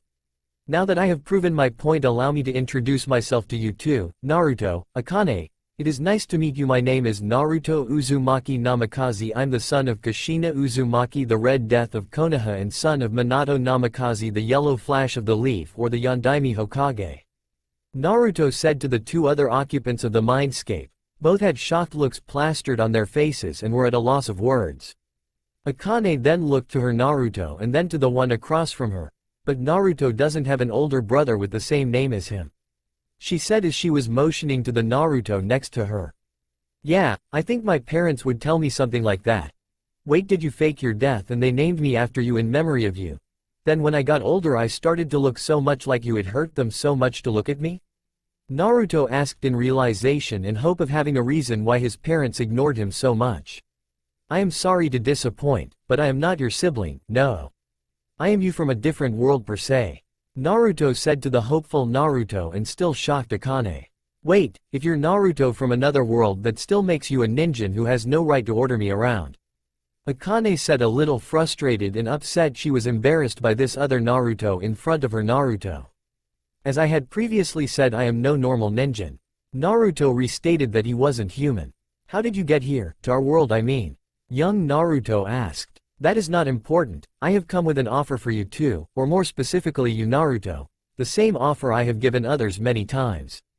Naruto said to the younger Naruto. And that would be? Akane asked suspiciously. Since I can and will give you the power to take your revenge on this village for its mistreatment and abandonment of you. Naruto said, giving a brief rundown. What's the catch if we take this deal? Akane asked, still suspicious. Yeah, there's always a catch, especially when it involves power. Young Naruto said, agreeing with Akane. Oh, except this one, no catch or strings attached. That you need to know about. Naruto said while thinking the last part to himself. Akane and young Naruto didn't hear him. Why would you give us a deal like this, and with no strings attached? Akane asked. Call it my belief in it being the right thing to do. Naruto said in response. What do you get in this deal? We get enough power to lay waste to Konoha, but what do you get? Asked young Naruto. I will be getting the pleasure of seeing everyone's faces when they see you destroying everything they hold dear to them. I also will get to see you destroying the other countries and shinobi if you choose to do so. Naruto to them. So you are just in it for satisfaction? Akane asked, now really suspicious of this other Naruto. Naruto mentally rolled his eyes at Akane being so suspicious. Normally a Kyuubi would jump at the first chance they got to help their kid lay waste to Konoha. Well, the ones that made contact and were friends or companions with their Naruto or version of them. Yes, I will only be getting the satisfaction of watching, though if you wish I can join you as well. For example, if you do not wish to kill someone as it is too hard for you, I can step in and do it for you. Naruto said at first sarcastically but then became more thoughtful halfway through. It sounds like an amazing deal. And if what you say about there being no strings attached, it is even better. Young Naruto said, thinking everything through. But I don't think we are in need of any power as you put it. Right now that is. Young Naruto said, declining the deal with older Naruto, thinking he will just have to wait and give it time, which he has plenty of. Yeah, sorry Naruto, we're good. Akane said in a slightly mocking tone towards Naruto. That is too bad, it really is. Naruto said it sounded like he didn't care in the slightest. But before I go, I think Akane still needs a little lesson on how a mindscape works. Naruto stared into Akane's eyes like he was looking at her soul. I don't think that is necessary, she is sorry for her bad behavior and manners. Young Naruto said slowly, looking at Akane with a right expression. Fine, yes I'm sorry. Akane said, a little defeated that she couldn't mock this other Naruto. Well, I should be going then. Naruto said, getting up and walking to the door. Once at the door he pulled it open and took a step before pausing halfway in and out the door before saying, "Oh, and I'll see you outside." Naruto said before walking out and closing the door. Akane, thinking she could catch him trying to focus to get out of the mindscape, went and opened the door only to see him gone like he was never there. To begin with, guess he has experience with mindscapes. Akane said out loud before looking over to her Naruto and asking, "Why did you turn down the deal, kid? It sounded really good for us." I know, but I didn't trust him fully, and sure, life might suck right now, but I'm sure it will get better in the future. Young Naruto said before standing up and saying, "Guess I should get out of here." With that said, he slowly started fading out of the mindscape. I hope you're right, kid. Akane thought to herself about Naruto's life getting better. Scene change, back to Hokage Monument. As young Naruto opened his eyes, he saw the other Naruto looking out over the village before he turned around and walked over to him. Well, is this goodbye? Young Naruto asked. For now yes, but I can always return. Naruto said to the younger Naruto. Well, how are you going to leave? How are you getting back to your world? Young Naruto asked. The older Naruto tensed for a brief moment at the mention of his world before saying, I am not going back to my world. As for how I'm going to leave yours, the older Naruto said while looking to his left and having a portal appear there. At this, the younger Naruto was shocked. He didn't see the taller of the two do any hand signs or call out a jutsu, and a portal appeared. Wow, that's so cool. What jutsu is it? I didn't see you do any hand signs or anything. The younger Naruto said, acting like a child and not his normal calm and collected self. Maybe I'll tell you some other time. Naruto said while walking over to the portal. When he was about to walk through, he turned around and said, if you ever get to the point you want to take me up on my offer, you can just think or whisper to me. I will always be watching and listening out for you when you need me. He then turned around and walked through the portal, leaving an almost speechless Naruto behind. Whoa. Was all he said in his daze before he came back to his senses and went back to his day. Scene change. Naruto was currently floating in space above the world he was just on, thinking of what to do next while looking at the world's natural beauty. I could go and check up on the other gods. But that might be boring. I could also go to another world for a short bit, then go check on them. Yeah, that's what I'll do. Was Naruto's thought process before he opened up another portal to leave to the next universe in hopes for something entertaining. Scene change. Naruto had just come out of his portal and into an alleyway in Konoha. He walked out and could see the streets bustling with activity. People were walking around shopping. Some were pushing carts of goods they were going to sell. People were in their food stands and shops trying to attract customers. Some families were walking the streets. Everyone had smiles on their faces. It was a beautiful day with a clear blue sky and not a cloud in sight. Some would say it was the perfect day. As Naruto started walking the streets, he was getting some people's attention. How could he not when he stood at least a foot over anyone else on the street? He had some people look at him with curiosity, some with a bit of caution. But some of the women that saw Naruto got a little blush on their cheeks from seeing him. It disgusted him. The fact these same people could turn into the worst monsters you have ever seen and lash out at a child. Unless this is one of the good worlds, Naruto thought to himself, then this will be really boring. Naruto decided to pick up a newspaper and smiled when he saw the date at the top. He then extended his senses until they were the size of the village so he could find this world's Naruto. He was looking for either a person with a blue chakra signature and a secondary red one, or someone with two souls. Their own and their forced prisoner. In most cases, it was a world's Naruto that had the two chakra signatures, but in the cases where a world's Naruto had siblings, he always got the soul. When Naruto found who he was looking for, he wasn't happy. This world's Naruto was currently located at the T&I building, but the signatures were weak, meaning he and or she was underground, probably in a hidden level of the building. Naruto quickly made his way to the building of the T&I department. On the outside it looked like any normal building, but inside it housed Konoha's feared torture and information department. Naruto was standing across the street from the building watching the heavy shinobi traffic in the area and from people coming in and out of the building. Naruto, not sensing any Anbu or other ninja watching him, backed his way into an alleyway. Naruto reached the back of the alley and was hidden from sight. He first made himself invisible to anything less powerful than himself. Everything. He also made himself intangible from the world so everything would pass through him, whether it be a person or any weapon or jutsu. Like Obito, but also invisible. Though if anything did hit him it would still do no damage to him. Walking out of the alleyway and into the middle of the street to see if anyone could see him. Much to Naruto's pleasure it appeared no one could. He then saw a shinobi walking in his direction, not paying him any mind and seeming to look right through him.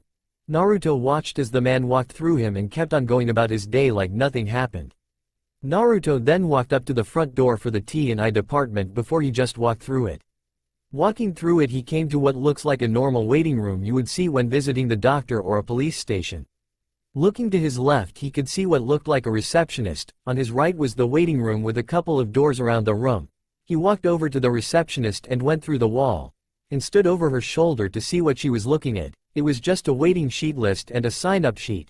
There were no names Naruto recognized, so he stepped out the wall and went down the hall parallel to the receptionist. As Naruto was walking down the hall he peeked his head in dome doors to see them empty or look like a janitor's closet. When he came to the end of the hall he opened the door into a staircase that led to lower levels. The next couple of floors were just like the first seemingly empty room or a janitor closet. Once Naruto came to the 10th floor he only saw 4 doors this time. Peeking his head into the first door on his left he saw an interrogation room with a mirror on one side. Going to the room across the hall he saw the same thing. Walking through the mirror, he was in the second door on the right. He then left the interrogation floor. The next 3 floors were like the 10th, with the 14th floor being a holding cell floor, with criminals in hold waiting to be interrogated or brought to lower levels to be tortured. The 14th through the 19th floor was holding cells, with the 20th being a torture floor. Naruto also noticed it seemed to be in use. He then kept going down with the next floors being torture floors, some in use and some not. When Naruto reached the 25th floor he saw a lounge with some people in it. He assumed they were torturers or investigators. He saw a tall man dressed in a black cloak with a black bandana on his head with 2 scars on his face. One from the left of his left eye to the right side of his lips, and one on his right cheek going the right side of his neck. The man was talking to a blonde man about a current investigation, and Naruto could care less, so he moved on to the next couple of floors. The next floors were criminals either being held till their execution or them being more dangerous. At the 31st floor Naruto saw more cells, but these ones were guarded by 2 Anbu per cell. When Naruto reached the 36th floor he saw an Anbu lounge area much like the one before. He then moved on to the next 3 floors were again prisoner cells, but a team of Anbu at each end of the hallways. Naruto had now reached the 40th floor, and at first, he thought it was nothing but soon realized it was heavily guarded by Anbu. Some hidden in the walls and ceiling. Others posted at the end of the hall by the one door. Naruto knew he was finally reaching the area where this world's Naruto was being held. As Naruto went down the final staircase he saw a hallway like at the other, but with only one door at the other end of the hallway. He made his way to the door and stepped through it. As he passed through the door he saw a boy no older than 10 in the darkroom on his knees with his hands chained and pulled up. His ankles were held in half cuff that was bolted to the floor. His head hung low with his hair covering his eyes. Naruto stepped forward and placed his hand on this world's Naruto's head before entering his mindscape. Scene change, mindscape. As Naruto materialized in the mindscape he saw some of the murkiest water he has seen and some of the dirtiest walls of the sewer. It almost reminded him of his own mindscape. In front of Naruto was a little blonde-haired boy on his knees with his butt resting on his heels with his hands in his lap with his palms facing up to the ceiling. The boy was looking a few feet in front of himself at the murky water with some of the deadest eyes Naruto has seen. He also had his mouth slightly open. Naruto felt a little wave of water hit the back of his heels coming from the seal of the Kyuubi. Looking back, Naruto could see the right gate of the seal slightly open with the seal tag missing. The massive gates suddenly flew open and Naruto saw the massive reddish-orange Kyuubi burst out with a roar at Naruto. The fox leapt at Naruto in an attempt to kill him but soon stopped in its tracks at the boy on the floor. Without lifting his head, put up his left hand to stop the Kyuubi. The Kyuubi stopped and laid down when the boy raised his hand at it but didn't stop scowling at Naruto. Naruto looked back at the boy to see he hadn't moved except for raising his arm, then putting it back in his lap with the same dead eyes staring off into space. The Kyuubi then spoke to Naruto. "I didn't sense you coming up to the kid's body. Who are you?" Kyuubi's deep and malicious voice rang out in the mindscape. "I am of no importance. I have come to offer a deal to the boy, but he seems to not be in a talking mood right now," Naruto said to the Kyuubi while looking back at the boy. Yes, his mind broke long ago. "What kind of deal?" the Kyuubi asked Naruto with suspicion. "A deal I think you would enjoy," Naruto said while studying the boy with dead eyes. "And that deal would be?" Kyuubi asked, curious. "A deal that would grant the boy his freedom from his prison and enough power to wipe out this village from the face of the earth," Naruto said looking back to the Kyuubi. "And how would a simple ninja like you have this power?" Kyuubi asked. "Well, me not being a simple ninja would help me out," Naruto said with a little smirk. "Also, when did they break him?" Naruto asked, looking back at the boy. "They broke the kid on his 5th birthday, stupid wretched ninjas." Deep growl asterisk, Kyuubi growled out. "I see. Does he come in and talk to you, or have you not made contact with him? Or when the seal broke, did you take over his body and are just waiting for his body to be moved so you can make your escape?" Naruto asked and speculated. "No, I didn't take over the kid's body, and yes, he comes in to talk from time to time. When he does, I block off the memories of what happened so he has time to relax and be happy, even if just for a little while," Kyuubi told Naruto while looking a little glum. "I see. Are you two partners versus the world, or is he alone in this world?" Naruto asked the Kyuubi. "I would say we are more like companions. He doesn't need to worry about me taking over his body through his emotions, but we don't 100% work together all the time," said the Kyuubi. "As his companion, would you like to see him freed from his prison and free from his village's grasp?" Naruto asked the Kyuubi while putting venom in his voice when he said village and turned back to the Kyuubi. "Of course I would. I hate being imprisoned. But I hate those wretched ninjas more," Kyuubi said to Naruto. That is good. Would you call him in here? I would like to talk to him before I help you two out," Naruto said, looking from the Kyuubi to the boy. "I could drag his mind here forcefully, but I don't want him to think I am an enemy. I would also like him to keep his memories for this meeting." Kyuubi. Naruto finished. "Are you asking that so he can give a genuine answer?"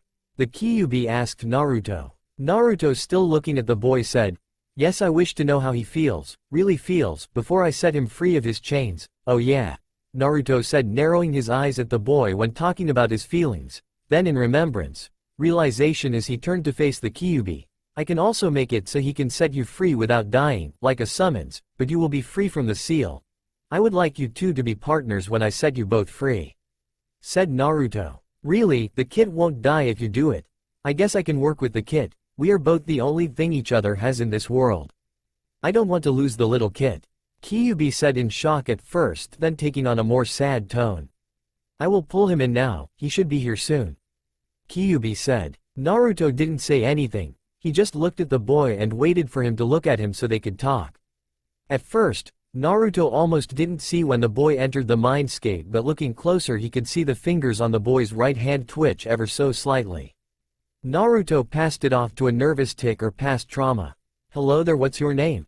Naruto asked the boy. The boy then looked up and said, "Naruto."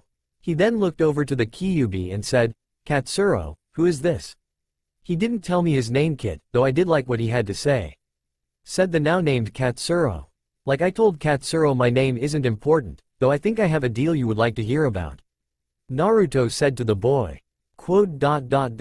"Well, take your time, I have nothing else to do," said the boy a little impatient.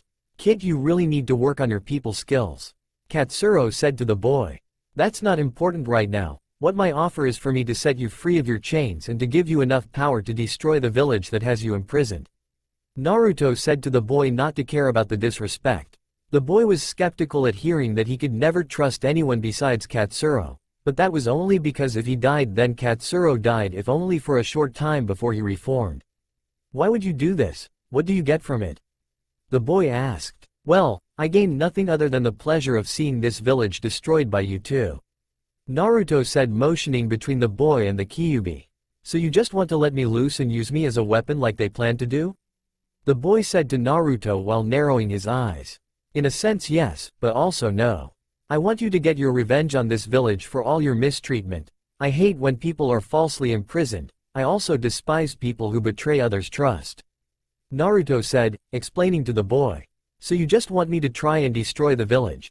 I think your plan and offer have one miscalculation. I can't take down a whole shinobi village by myself. I don't have any shinobi training or know any jutsu at all. I can't even fight a genin, let alone Anbu and the Hokage.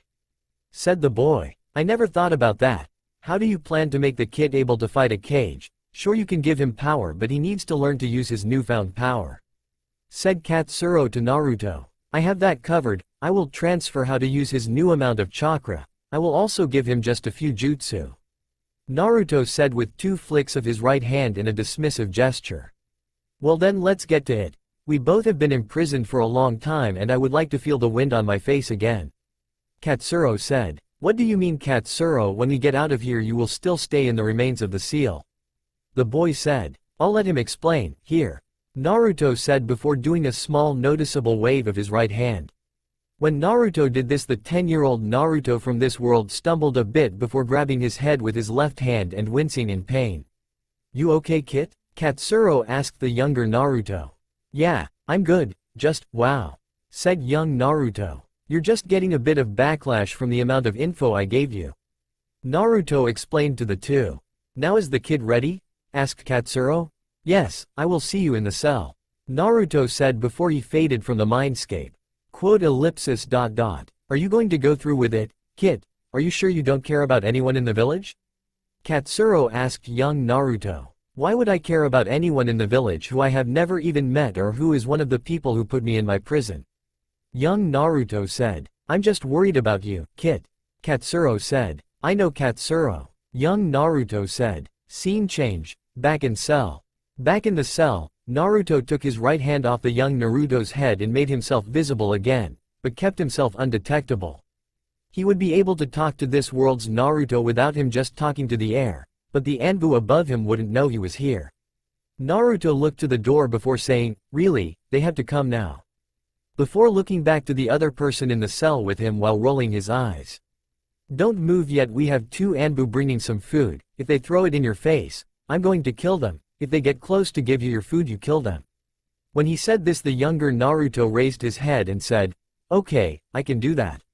Naruto then walked up to the door before walking up the door and crouching down above the door out of sight to anyone who would walk in the door. Young Naruto put his head back down and closed his eyes and just waited for the Anbu to come to his cell. Naruto could hear soft footsteps on the stone out in the hallway before he heard the quiet click of the door lock before an Anbu stepped into the room a couple of feet before crouching down. His partner stepped in the door right behind him.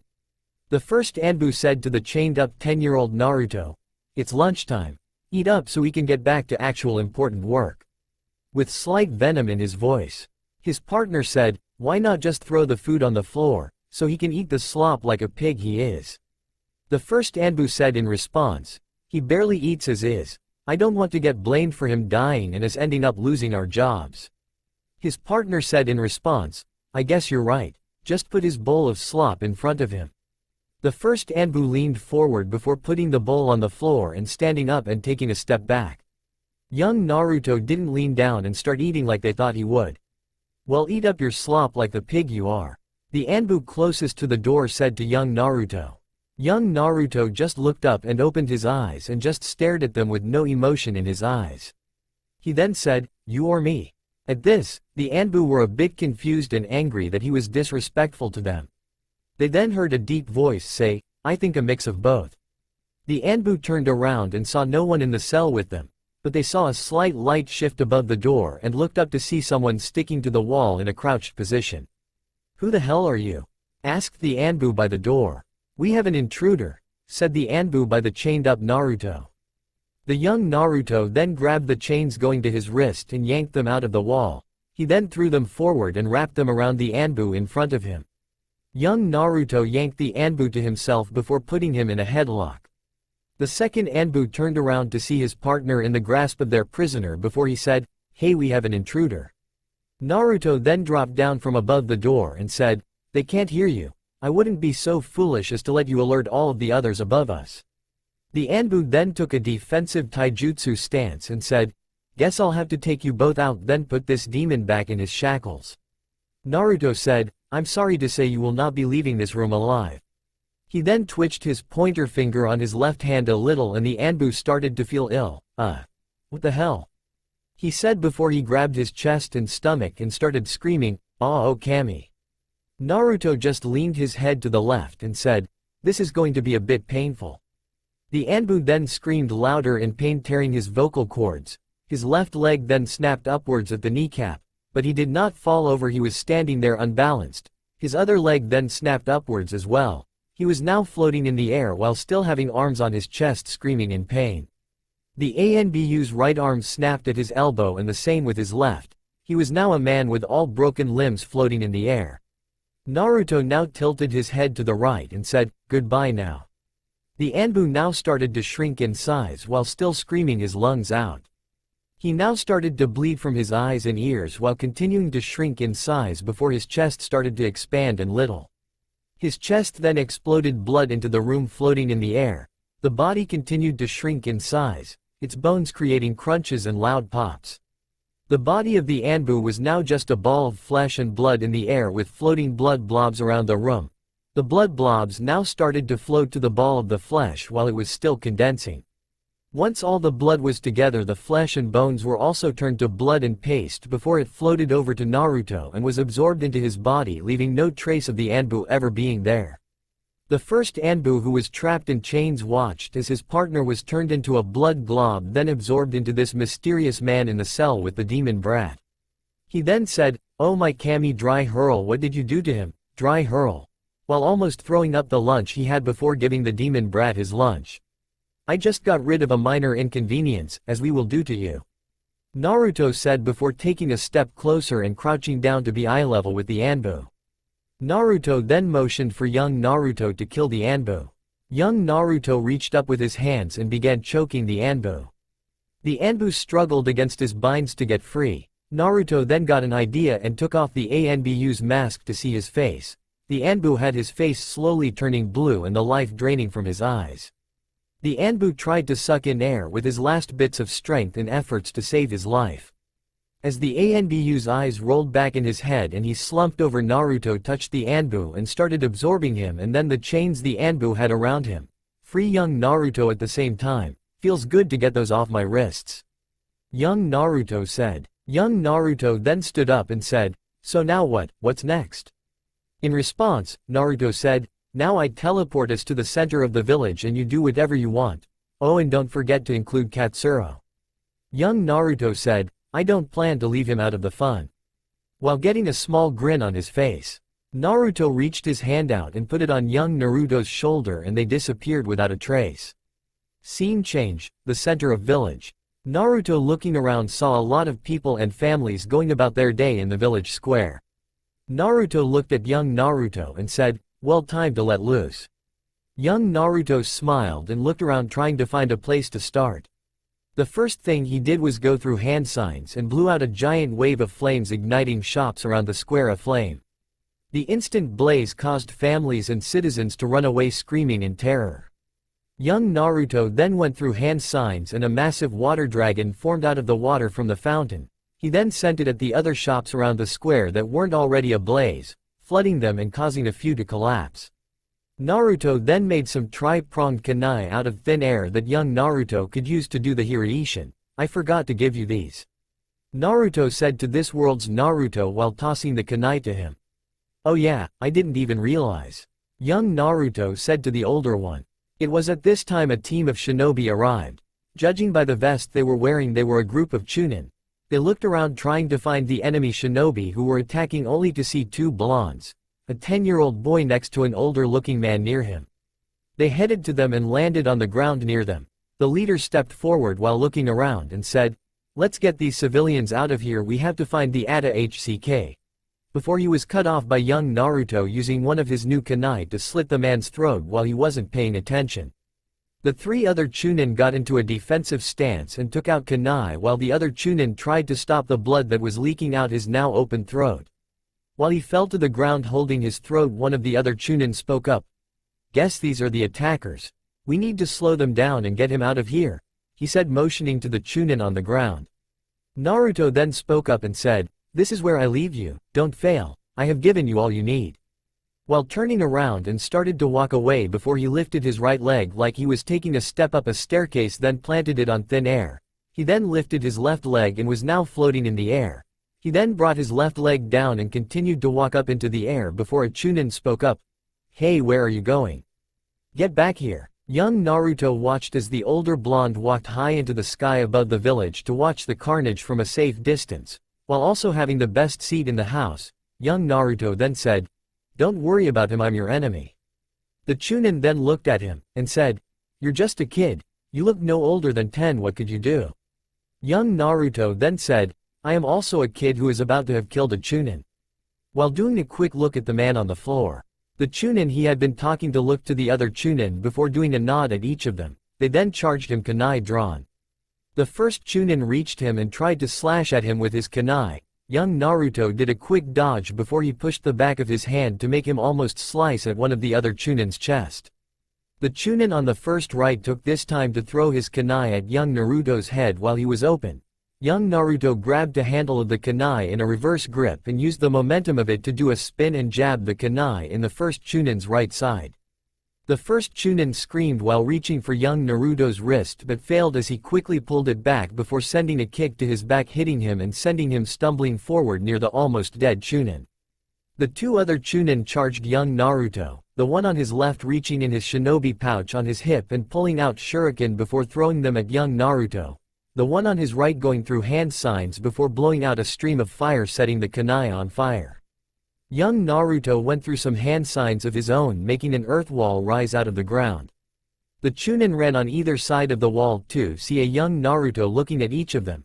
They jumped at their respected Chunin, going into a taijutsu bout with each. The young Naruto with the Chunin that threw the shuriken, threw a punch at the man's chest only for it to get blocked, then for the Chunin to throw his counter at young Naruto's face. Young Naruto ducked and went for a leg sweep, causing the Chunin to do a little jump. Young Naruto used this time to grab one of his kunai and throw it at the Chunin in the air. The Chunin used a kawarimi with a piece of rubble nearby to dodge the kunai. The kunai bounced off the piece of rubble. Young Naruto jumped in the air and sent a kick at the deflected kunai and sent it at the Chunin on the ground. The Chunin tried to dodge the kunai but ended up getting a graze on his left side. The young Naruto then disappeared, revealing him to be the clone, but not before seeing the Chunin pull out a scroll and have a puff of smoke appear, revealing a giant shuriken. The other young Naruto was in a taijutsu bout like the shadow clone was. He sent a kick at the Chunin's chest only for him to block it by crossing his arms over his chest. The Chunin grabbed a kunai, doing a couple of quick swipes at young Naruto. Young Naruto then grabbed the man's wrist and bent his arm, sending the kunai to the man's chest. The Chunin was able to guide the kunai to miss his heart only for it to hit his stomach. He then jumped back to regroup with the Chunins. The Chunin with the large shuriken threw it at young Naruto with a shout of, "I'm ending this here." As it was about to hit him, young Naruto leaned back into his left and dodged the massive shuriken. The Chunin was hoping for this, and as young Naruto stood back up to full height, he said, "Is that all you have to offer? You're like Genin." Then with a pull of invisible ninja wire that was on the shuriken, it changed course and headed for young Naruto's back. At first it looked like it was going to make contact, but at the last second young Naruto ducked to a crouching position. He then reached up with his right hand and grabbed the center of the massive shuriken. He then spun around while grabbing the ninja wire attached to the Chunin's wrist and stood while yanking at the wire, causing the Chunin to fly forward towards young Naruto. Young Naruto then did another spin and drove one of the sides of the shuriken into the Chunin chest. He then dropped the body of the Chunin on the floor. Young Naruto looked over to the other Chunin and saw that behind him the other two Chunin were gone, which meant they went to get healed up and help would arrive soon. The last Chunin was looking at young Naruto like he was familiar, but he couldn't place it. Young Naruto took one of his new kunai out and threw it right next to the Chunin's head. The Chunin was about to speak up with a taunt saying he missed, only for young Naruto to disappear in an orange blur and appear behind the Chunin in the air. Grabbing his kunai in his left hand and having a Rasengan in his right hand, he then slammed it down into the Chunin's back, making him fall to the ground yelling in pain. Once the Rasengan was expelled, young Naruto took his kunai and plunged it into the back of the head of the Chunin, killing him. Looking around at the destroyed square, young Naruto could see other shinobi arriving and staying at the edge of the square on the rooftops. Young Naruto then saw the aged Hokage arrive with an escort of Anbu behind him. Young Naruto started walking towards the Hokage. He caught the Hokage's eyes and the Hokage yelled, "It's the Kyuubi." He somehow escaped his prison. All the Anbu, Chunin, and Jonin got into a taijutsu stance ready to attack. They stopped when young Naruto got a little closer and spoke up saying, "Hello there Hokage Teme, I see you brought some friends." One Chunin yelled out, "How dare you demon, show respect to Hokage-sama."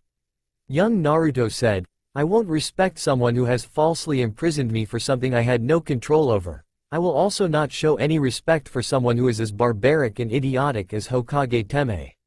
This seemed to make the Chunin and Jonin angrier. Not only had he somehow escaped, he was disrespecting the Hokage right to his face. But they were cut off from shouting for his death by him speaking up, "Well, you have your friends. I should be kind and introduce you to my friends." He paused, adding to the tense situation. He then motioned to the sky and said, "My first friend is up there." As everyone looked up, they saw another blonde, that looked older than the one in front of them, floating above the village as if he was standing on the air itself. The Hokage looked back at the young Naruto in front of him and asked, "Is he the one who let you out of your cell?" Young Naruto in response said, "He is. He also gave me many more things. He gave me 2 new friends, partners, and many skills it would have taken years to perfect." "I do not know what you mean, but where is your second friend?" asked the aged Hokage. When the Hokage asked this, young Naruto got a small smile before he said, "I'll show you, or should I say I'll bring him out." He then bit his finger and went through hand signs at a fast pace before he slammed his hand on the ground. A giant puff of smoke appeared in the square.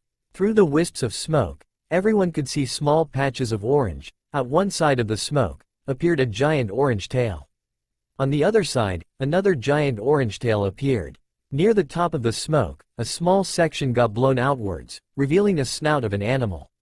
There was a sudden gust of wind, blowing all the smoke away to reveal the giant orange-red Kyuubi, who in turn let out a booming roar at the Hokage and shinobi around the area. Everyone froze. They saw the giant Kyuubi in front of them. Atop its head was the 10-year-old who they were talking to before, dressed in his rags he was given as clothes. The Kyuubi was looking around with a massive, toothy grin on his face. The Kyuubi then spoke in his deep, demonic-sounding voice. "Hello there ninjins. Long time no see. Hey, where's that 4th Hokage who beat me last time? Oh, I remember now. He died when he sealed me, ha ha ha.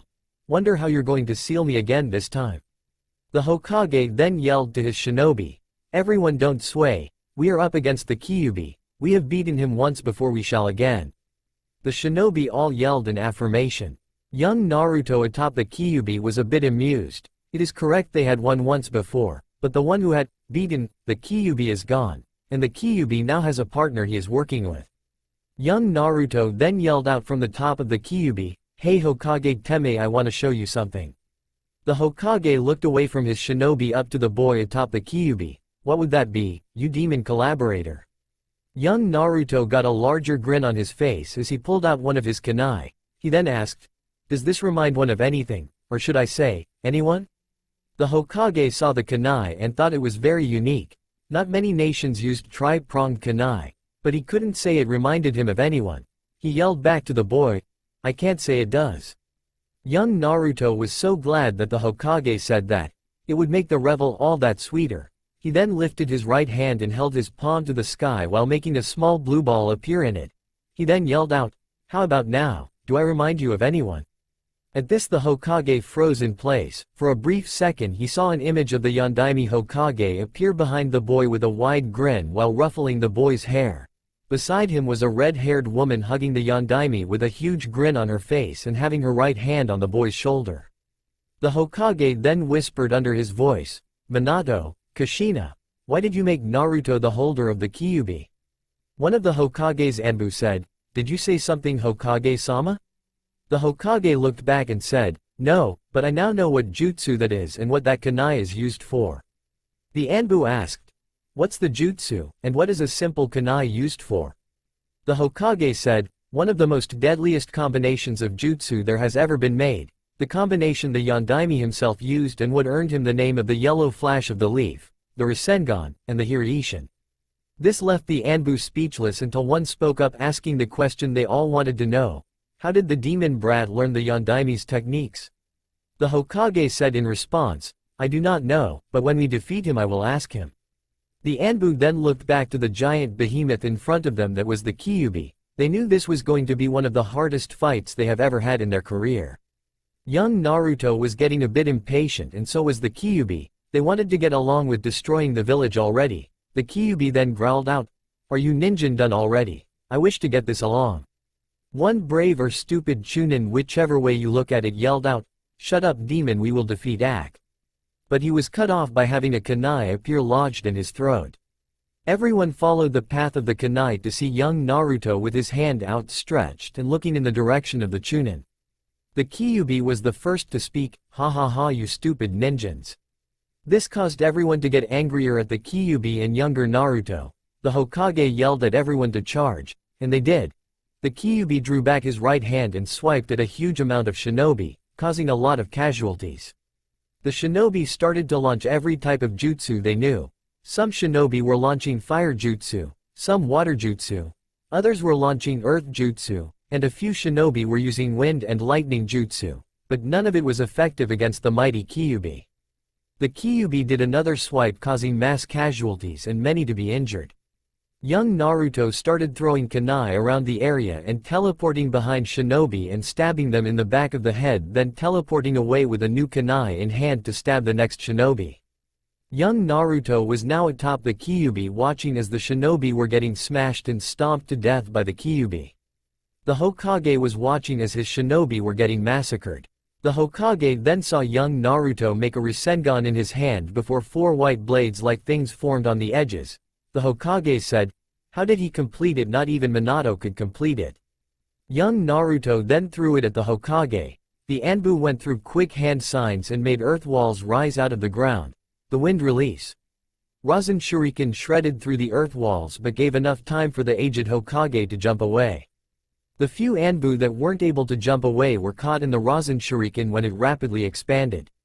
Young Naruto threw his Hirishin kunai near the Hokage and Anbu to start with his most powerful enemy to make taking out the rest of the village all that much easier. The Anbu that weren't caught in the Rasen Shuriken charged him. The first Anbu reached him and launched a punch at his chest. Young Naruto blocked the punch and kicked him away before turning around with a kunai to block the kunai and shuriken that were thrown at him. As young Naruto was getting overcrowded by Anbu, he saw the Hokage jump away near the shinobi that were engaged with the Kyuubi. Young Naruto kept throwing that Anbu away from him, but he was eventually overrun and received a strong punch to the face. Before he hit the ground he disappeared in an orange blur. The Anbu looked around trying to find him before one of them spotted him atop the Kyuubi's head. "You okay, Kit?" asked the Kyuubi of the young Naruto. "Yeah, I'm good, just not used to getting hit, ha ha ha." Young Naruto replied to his partner. "Ha ha ha, guess you're right, Kit," the Kyuubi said back. Young Naruto stood up from his crouching position and saw the Hokage going through a long chain of hand signs. The shinobi around him got into a defensive position around him. Naruto was in the air watching the massacre of shinobi before he saw the Hokage jump away for the younger Naruto. He saw him start to go through a long chain of hand signs and immediately knew what the jutsu was. It was the sealing jutsu, Reaper Death Seal. Naruto knew the basics of how the jutsu worked. Someone would summon the Shinigami, and it would do what the summoner requested before the Shinigami would claim their soul.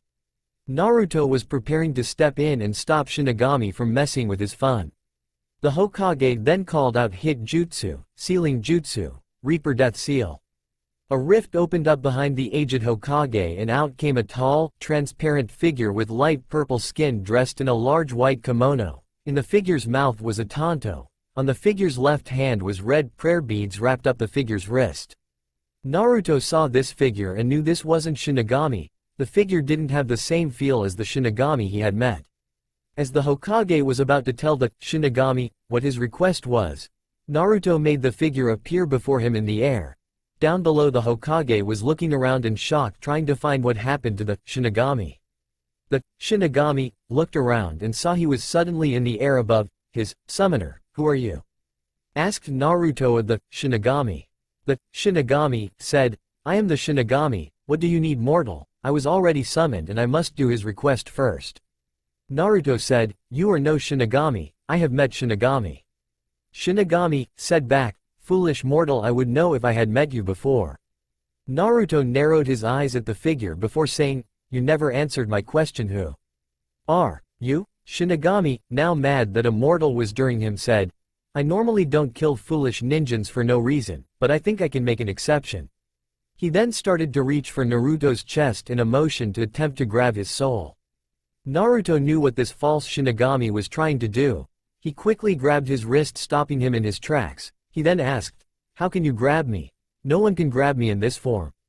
Naruto said, No one can grab you except a person who is more powerful than you, and or in a position of a higher power."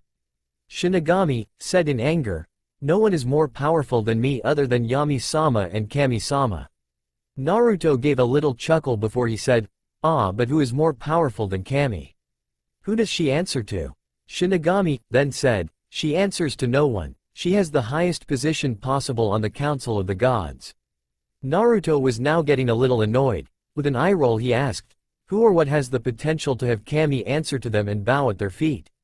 Shinigami narrowed his eyes before saying, "That would be the one who sits away from most talks and debates of the gods." Naruto had a growing grin on his face before he said, Yes, that is what I was meant to do. Meant to listen and keep the kiddies in order. Sounded boring, so I left." Shinigami listened to Naruto say this, then gave a little scoff, then said, "As if someone like you could in that position of power." Naruto was starting to not like this false Shinigami. He narrowed his eyes and growled out, "I may not like my position and my supposed duty, but I will enforce my will if I have to. Do I make myself clear?" Shinigami realized if what he said was true, he would be in for an earful, if not from Kami then certainly from the real Shinigami. He thought about it and realized he can't just take this stranger's word for it, so he asked, "If what you say is true, then can you give me some sort of proof?" Naruto thought about what he could use as a form of proof. He then got a fun and cheeky idea. He said to Shinigami, "Okay, sure, I can give proof." He then reached forward and touched the top of Shinigami's head. He showed him the first 5 or so minutes of his first interaction with Kami, Yami, and Shinigami. He also showed the interaction from their point of view. When Shinigami got the sudden influx of memories, he winced a little before saying, "I deeply apologize, Naruto-sama, I didn't know." With a small bow of his head. Naruto got a small grin again before he said, "That is alright, if you ever see me again just don't mess with my fun, okay?" Shinigami said, "Hi, Naruto-sama, is that all I can do for you?" Naruto gave a little thought into the question before he said, "Actually, you can leave this world and carry on with your duty. Oh, and don't tell Shinny-chan I'm here, okay?" Shinigami gave another quick nod and said, "Of course, Naruto-sama." Shinigami then left via a portal, leaving Naruto to continue to watch the village being destroyed. Looking down, he saw this world's Naruto teleporting around using the Hiraishin. He was making quick work of the Chunin and Jonin. He even had some Anbu kills. The Kyuubi was massacring the shinobi just like his partner. The shinobi's attacks seemed to not affect the Kyuubi. The Hokage was still looking around trying to find the Shinigami, who he thought he would use to seal the Kyuubi again, then give him his soul. Naruto was watching the aged Hokage and his Anbu look around trying to find the Shinigami, and gave a little chuckle at the fact he had taken away the Hokage's last resort. Naruto then decided to mess with the Hokage. He quickly teleported in front of the Anbu and the Hokage. Down with the Hokage, he had ordered his Anbu to keep up their guards and look around for the Shinigami. Then suddenly the blonde that was in the sky appeared before them, seemingly with no defenses raised or weapons on his person. The Hokage then said, "You." Naruto gave another chuckle before saying, "Yes, me." While flailing his arms in a way like he was frightened. Toby behavior lol. The Hokage, mad at being mocked by this stranger, yelled, "Anbu, this is the one who let the Kyuubi free." At this, All the Anbu looked at Naruto and seemed to get even more into battle mode. Naruto decided to not fight as he was in no mode right now, so instead, he made all the Anbu unable to move along with the Hokage. When Naruto started walking over to the Anbu and Hokage, they found themselves unable to move. As Naruto kept walking towards them, the Anbu and Hokage struggled to get free from their invisible bindings. Naruto was now in front of the Hokage, who was still struggling and thrashing around in an attempt to get free. Naruto then said, "Hello there, enjoying seeing your village destroyed?" The Hokage said through gritted teeth, "When we get free we will defeat you and Naruto, then we will reseal the Kyuubi and pass on our will of fire to the next generation of excellent shinobi of Konoha." Naruto again started to chuckle before he started to stifle his laughs before breaking out laughing in the Hokage's face. "Ha ha ha ha ha. Oh, I'm sorry, but no, you won't be doing any of that." Naruto then motioned to the Anbu and allowed the Hokage to look over his shoulder at them. When he looked over his shoulder, he saw his Anbu still struggling before a resoundingly loud crack and a mix of pops echoed around the area and every single Anbu stopped moving. Naruto then let their bodies go and they fell limply to the ground with a thud. The Hokage, not seeing this stranger perform any hand signs or call out a jutsu to kill over 20 or so Anbu, was now scared of what else he could do. The Hokage asked, what did you do to them?" Naruto returned his question with a light chuckle. He then said, "Oh, just snapped all their necks at once." The Hokage started sweating when he said this, but he steeled his nerves before asking, "Why are you doing this? Konoha is a village of peace. We have done nothing wrong." When the Hokage said this, Naruto stopped his little chuckles he was doing now and again. Then with no emotion he asked the Hokage, "Would every resident of Konoha believe and agree with that statement?" The Hokage blurted out in his rage, "Yes." Naruto then asked again, "Really every resident?"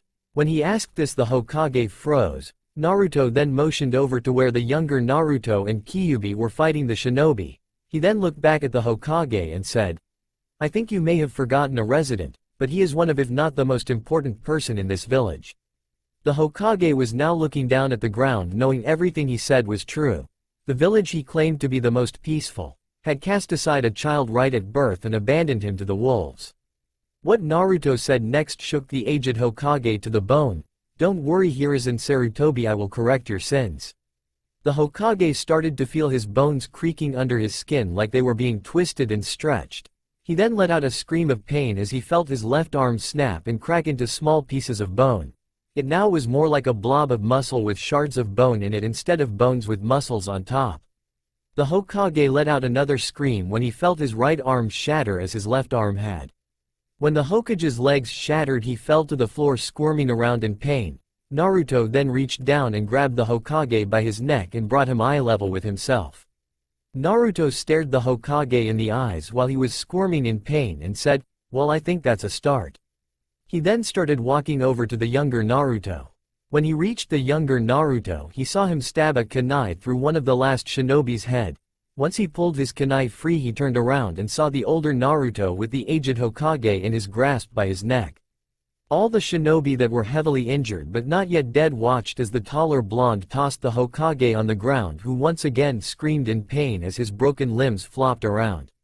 Young Naruto then asked, "What are you going to do to him?" Naruto said back, "Not what I'm going to do. What are you going to do?"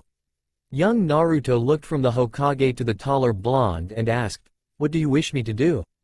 Naruto then said, "Well, I recommend taking a kunai and dragging it right along here," he said, running his pointer finger left to right on the Hokage's neck. "It will commemorate your victory over this village. You will also be able to get some closure." Young Naruto thought about it. It would be a slow and painful death, so he was good there. It would destroy the morale of the few shinobi that were still alive. And like the taller blonde said, he could commemorate his victory over Konoha, and as a plus, he could get closure. Young Naruto lifted his hand that had the still bloody kunai and brought it near the Hokage's neck. The taller blonde grabbed the hair on the Hokage's head and tilted it back so his neck was more exposed. Younger Naruto brought the kunai so it was now touching the Hokage's neck. The Hokage looked young Naruto in the eyes and tried to speak, but all that came out was some soft grunts of pain. Young Naruto slowly dragged the kunai along the Hokage's neck, looking him in the eyes, As he started to gurgle on his blood, Naruto let go of his hair, letting him fall to the ground while trying to move his shattered arms to stop his throat from bleeding. Naruto looked from the Hokage's dying form to the younger Naruto and said, "Well, congratulations, you just killed the shinobi no Kami, god of shinobi, and almost completely wiped out Konohagakure no Sato." Young Naruto looked up at him and said, "If it weren't for you I would still be stuck in that cell, with my only companion being Katsuro." Naruto said back, "I guess that is true, but you did most of the work yourself. I just watched from the sky and took care of a little interference." Naruto then looked around and saw all the bodies of the shinobi scattered around. He saw the destroyed buildings of shops and homes. Looking to his left, he saw the Kyuubi stomping a couple more homes and shinobi before walking over to the two Narutos and laying down with his head in his paws with his tail swishing behind him, causing a breeze in the area. Kyuubi then spoke up saying, "Kid, it seems that was the last of them." Young Naruto then looked around and said, "It would seem so." He finished saying that by looking over to the taller blonde and asked, "What will you do now?" Naruto said to the Kyuubi and young Naruto, "Well, this is where I leave you two to your own devices. You can go and do whatever, I don't care. Go and destroy the other villages or even meet the other Jinchuriki, heck, free the other Biju." Naruto then made a portal appear next to him before he started to walk through it. But before he walked through, he turned his head to look at the younger Naruto, then said, "Happy birthday. I hope you like the birthday gift I gave you." Young Naruto was shocked. He hadn't looked at any newspaper or calendars, so he had no idea it was his birthday. He then said, "Thank you. I love it. It's the best gift I have ever gotten." Kyuubi's sweat dropped at this and said, "Kit, this is the only gift you have ever gotten." Young Naruto turned to his right and said, "I know you, furball. I want him to know I like his gift." Kyuubi rolled his eyes and said, "Fine, my bad." Naruto coughed into his hand to get their attention. When they were looking at him, he said, "I'm glad you like your gift. I'm sorry, but this is where I leave you. Goodbye." He then turned back to his portal and walked through it, leaving young Naruto and Kyuubi to themselves. Kyuubi then looked down at his Naruto and said, "Happy birthday, kid." Young Naruto turned to Kyuubi and said, "Thank you, Katsuro. Want to finish off the civilians now?" Kyuubi cracked a wide grin and said, "I would love to." He then started to stand up to his full height after Naruto jumped on his head. They then headed off to a part of the village that was still standing. Scene change, Council of the Gods. The gods were currently in a heavy debate, or more accurately, Zeus was yelling like usual. Their topic of argument, Naruto, they were arguing over what their course of action should be, whether they would hunt him down or let him be. Zeus was in the middle of yelling out his opinion, which was, "Of course we should go after him. He can't just run away and be on his own like that." Zeus finished yelling out. Zeus' brothers were once again by his side listening to his screaming. His brother Hades was leaning far back in his chair looking as if he hadn't slept for millennia. Poseidon was also sitting back in his chair, but unlike his brother, he was sitting straight up and was actually paying attention to his surroundings. Anubis was the closest to the three brothers, but he was one of the gods paying the least attention to what they had to say, or more specifically, what Zeus had to say.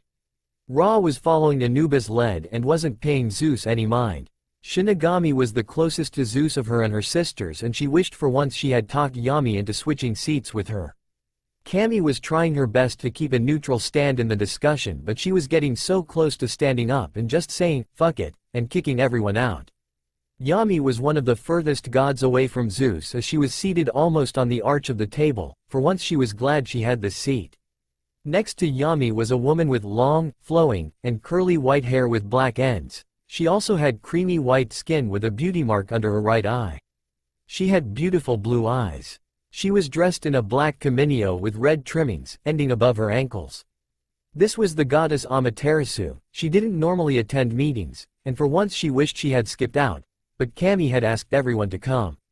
Next to Amaterasu was another woman. She had long, smooth black hair tied in a ponytail going to her mid-back, with some hair covering her right eye. She had black eyes with seemingly no pupil. She was dressed in a black kimono with dark purple trimming. It also had little white dots making it look like the night sky. In her left hand, she had a staff leaning against the desk topped with a crescent moon. This was the goddess Tsukuyomi. Like her sister Amaterasu, she didn't normally attend meetings as she was always busy. Sometimes she would also skip meetings, and now she remembered why. Next to Tsukuyomi was a man a little taller than her. He had black hair with some white hair mixed in going down to his shoulders. He was dressed in a white kaminyo with a bit of red on the front and on his hips.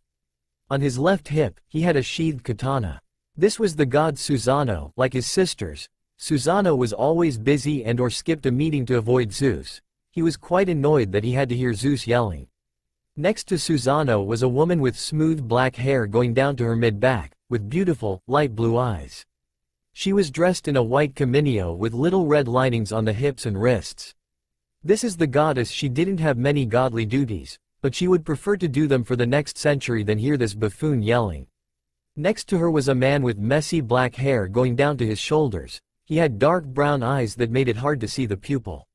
He was dressed in dark brown, black kaminyo going down to his waist. On his lower half he was wearing bunched up white harem pants that were tied up at his midcalf.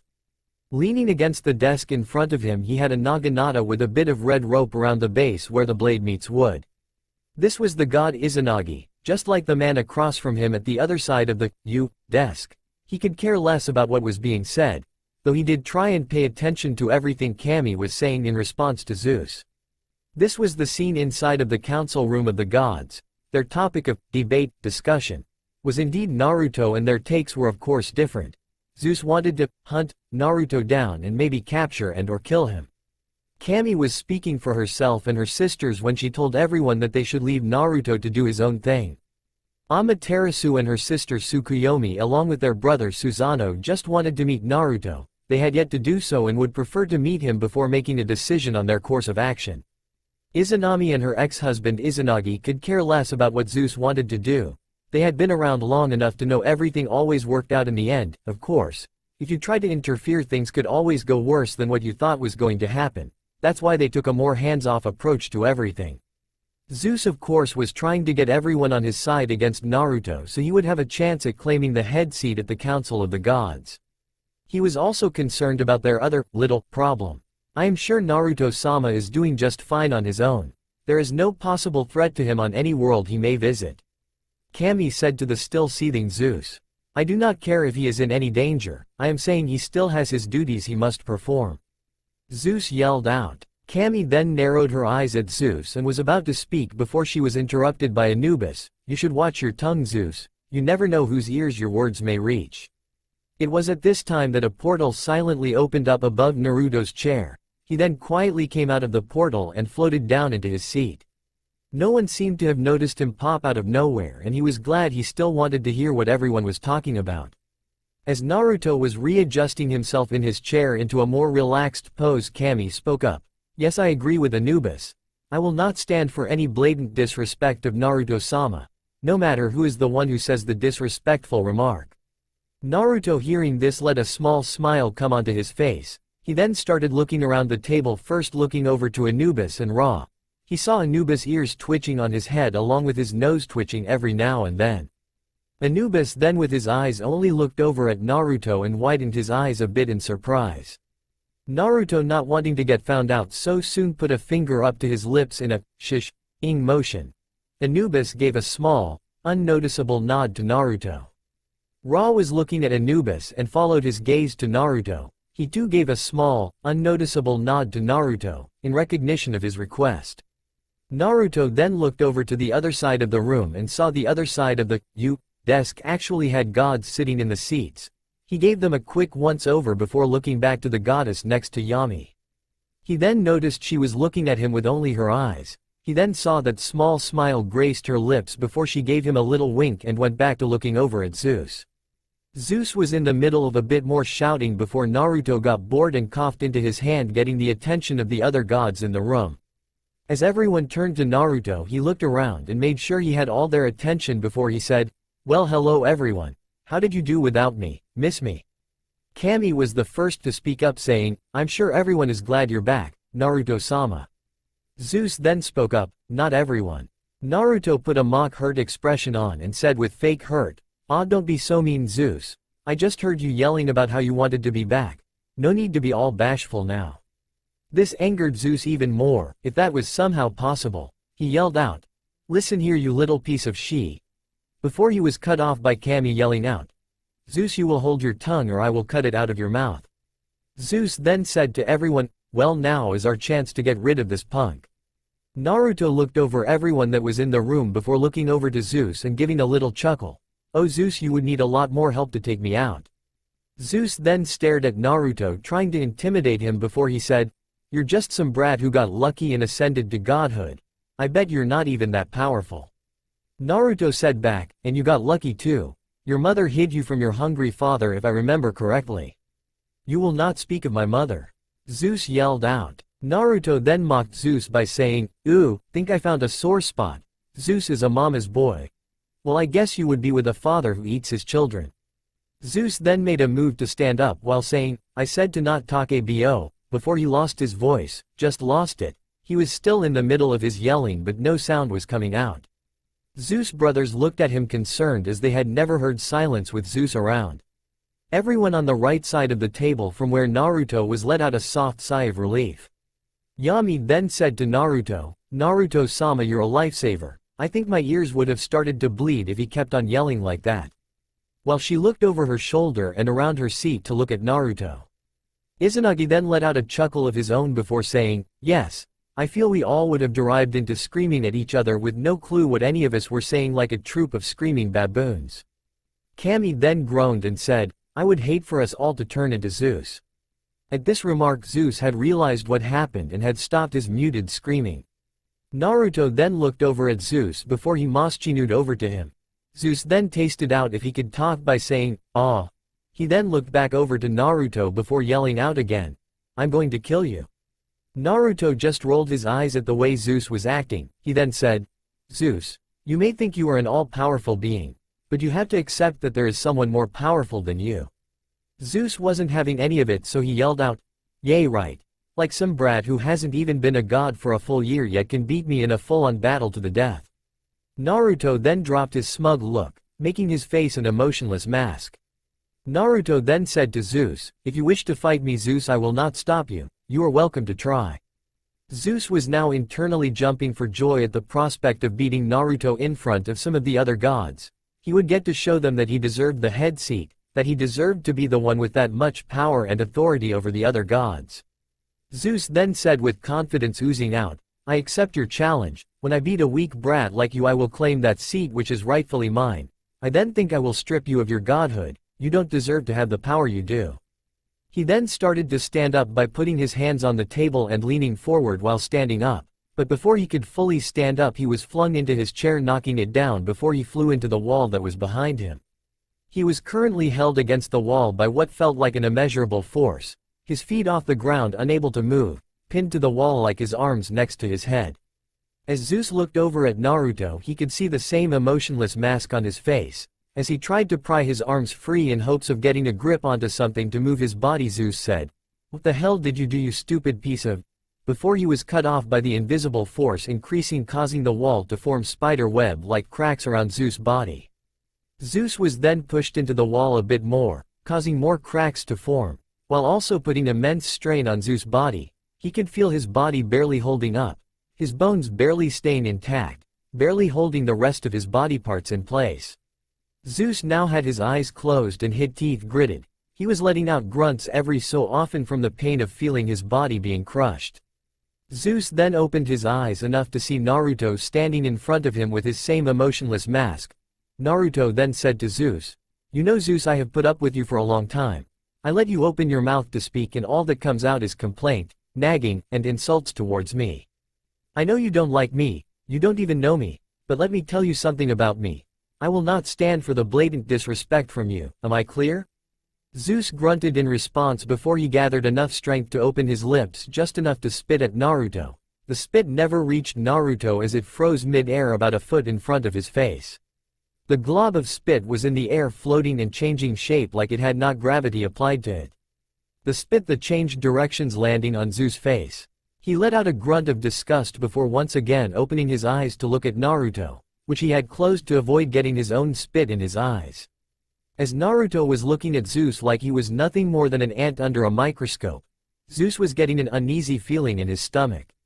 The kind you get right before something bad happens. The tight sinking feeling in Zeus' lower abdomen was all he could think about, and the blank stare he was getting from Naruto. Naruto then spoke up saying, "Right when I was talking about your disrespectful attitude you tried to spit in my face. I guess I need to show you and the others an example of why to not piss me off. 'Cause Zeus, you just pissed me off." Zeus then felt the force that was keeping him pinned to the wall increase. He felt his bones crack under the pressure. He felt his lungs let out all of the air in themselves. He felt the wall he was pinned to about to give way, but it was just barely holding. Zeus was now letting out more and more grunts of pain as the pressure kept increasing more and more. He and everyone else in the room then heard a snap before Zeus let out a scream of pain, using what little air he had. Everyone then heard 205 more snaps and cracks fill their ears. When every bone in Zeus' body was broken, he fell to the floor in a heap and with a grunt. Naruto then turned around and looked at Zeus' brothers and told them, "Pick up your sad excuse of a brother and take him to your homeworld, you three are dismissed." Hades then looked over to Poseidon, who gave a small nod before he started to stand. As Poseidon and Hades grabbed Zeus, standing him up on his disfigured legs, they heard Naruto say, "Before you leave, I hope you have got my message that I will not stand for any disrespect, from any of you, no go." As he finished saying that, a portal opened up behind them and they stepped through, leaving behind the Council of the Gods. Naruto then turned around and walked back to his seat before he slumped back in his seat, letting out a sigh, that on the surface seemed to be from exhaustion. Looking around, Naruto could see all the faces of everyone in the room looking at him, not with disgust or fear, but just looking to see what he would do or say next. They knew Zeus wouldn't die from his injuries, and even if he did, they all wouldn't miss him. Yami then spoke up and said, "Wow, Naruto-sama, I didn't know you knew how to torture someone so well. You inflicted pain on Zeus while also inflicting fear into his heart." Naruto gave a light chuckle before saying, "Why, thank you, Yami. I do hope he and you all have learned a little something today." Kami spoke up and said, "I think we all have, Naruto-sama." Naruto gave her a little nod, acknowledging he heard her before he said, "Well, with that out of the way, what was the other little issue?" "Well, while you were away, Naruto-sama, an ex-god escaped his eternal prison, bringing along some of his underlings. We suspect he is headed to one of our worlds to collect the Biju till he is powerful enough to challenge us," Shinigami said in her ever-emotionless voice. Kami spoke up next. "His name is Danuja. He was once one of the more powerful of his gods. That was before he got greedy and tried to take up the very seat you sit in now, Naruto-sama." Naruto then said, "I assume you all took care of him and then imprisoned him and his lackeys."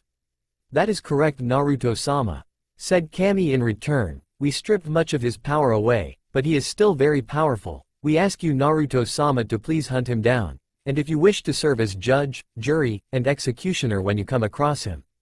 Naruto then looked up at the fully marble ceiling. He closed his eyes, taking on a thinking pose. "I don't see anything wrong with that. Do you know which of the many worlds he went to?" Naruto said, looking back to Kami. Kami then said in response, "We aren't entirely sure, Naruto-sama, but we are sure you will be able to find him and stop his plan."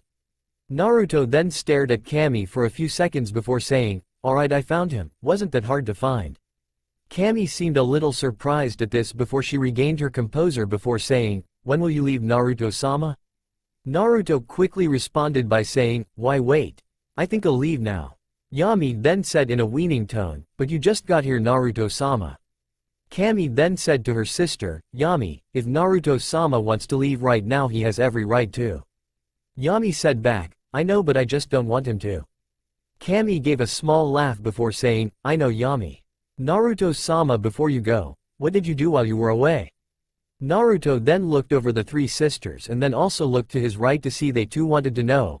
"Well, of course I went hopping from world to world. If the world was inherently evil or if they were mean or harmful to that world's version of me, whether male or female, I would give that version of me the power to destroy all they hated in the world, and once they were done I would consume the whole universe before making a new one in its place. Or if that world's version of me had died due to the village's mistreatment of them, I would just consume the world outright, making a new one in its place." To say the other gods were shocked would be an understatement. They couldn't believe he did that to whole universes. They just had one question, which Kami asked, "How many universes did you visit?" Naruto gave them all a once-over before saying, "I had visited 153 total universes, 23 of which that version of me had died, 67 of the world a version of me was neglected or disowned from the village, 34 versions of me turned down my offers to get back at the village, 29 of them are still going around destroying their world. Some of the worlds are still reforming, some have just spawned human life, and others are in the time of the Sage of Six Paths. Yami was the first to get out of her shock saying, "Wow Naruto-sama, just, wow." Shinigami was next to speak, "You certainly have been busy during the year you have been gone." Naruto then stood up while saying, "Yes I have. I have learned many things while I was gone. I have thought up many cool tricks I can do with my powers. Sorry to cut the reunion short, but I must be going now." Amaterasu spoke up saying, "Haven't even met and you are already leaving." Naruto then looked over to the other side of the table and said to them, "We can have a proper greeting when I get back, I don't think this will take too long." Naruto then opened up a portal to his left before looking over everyone and saying, "I best be going now." Yami said, "Be safe Naruto-sama." Kami also said, "Yes, please be safe Naruto-sama." Shinigami also said to Naruto, "I am sure you will return uninjured, but be safe Naruto-sama." Naruto once again gave everyone a once-over. He got a small nod from Anubis and Ra. He looked to his right to see Amaterasu with the same small smile she had before. Everyone else gave him a nod, confirming that they heard he is leaving. He then turned to the portal and stepped through while saying, "Here I come to Nuja, you better be ready." He then disappeared to an unknown world. That's all for now. If you want to see next part, then please like this video and subscribe my channel. Thank you.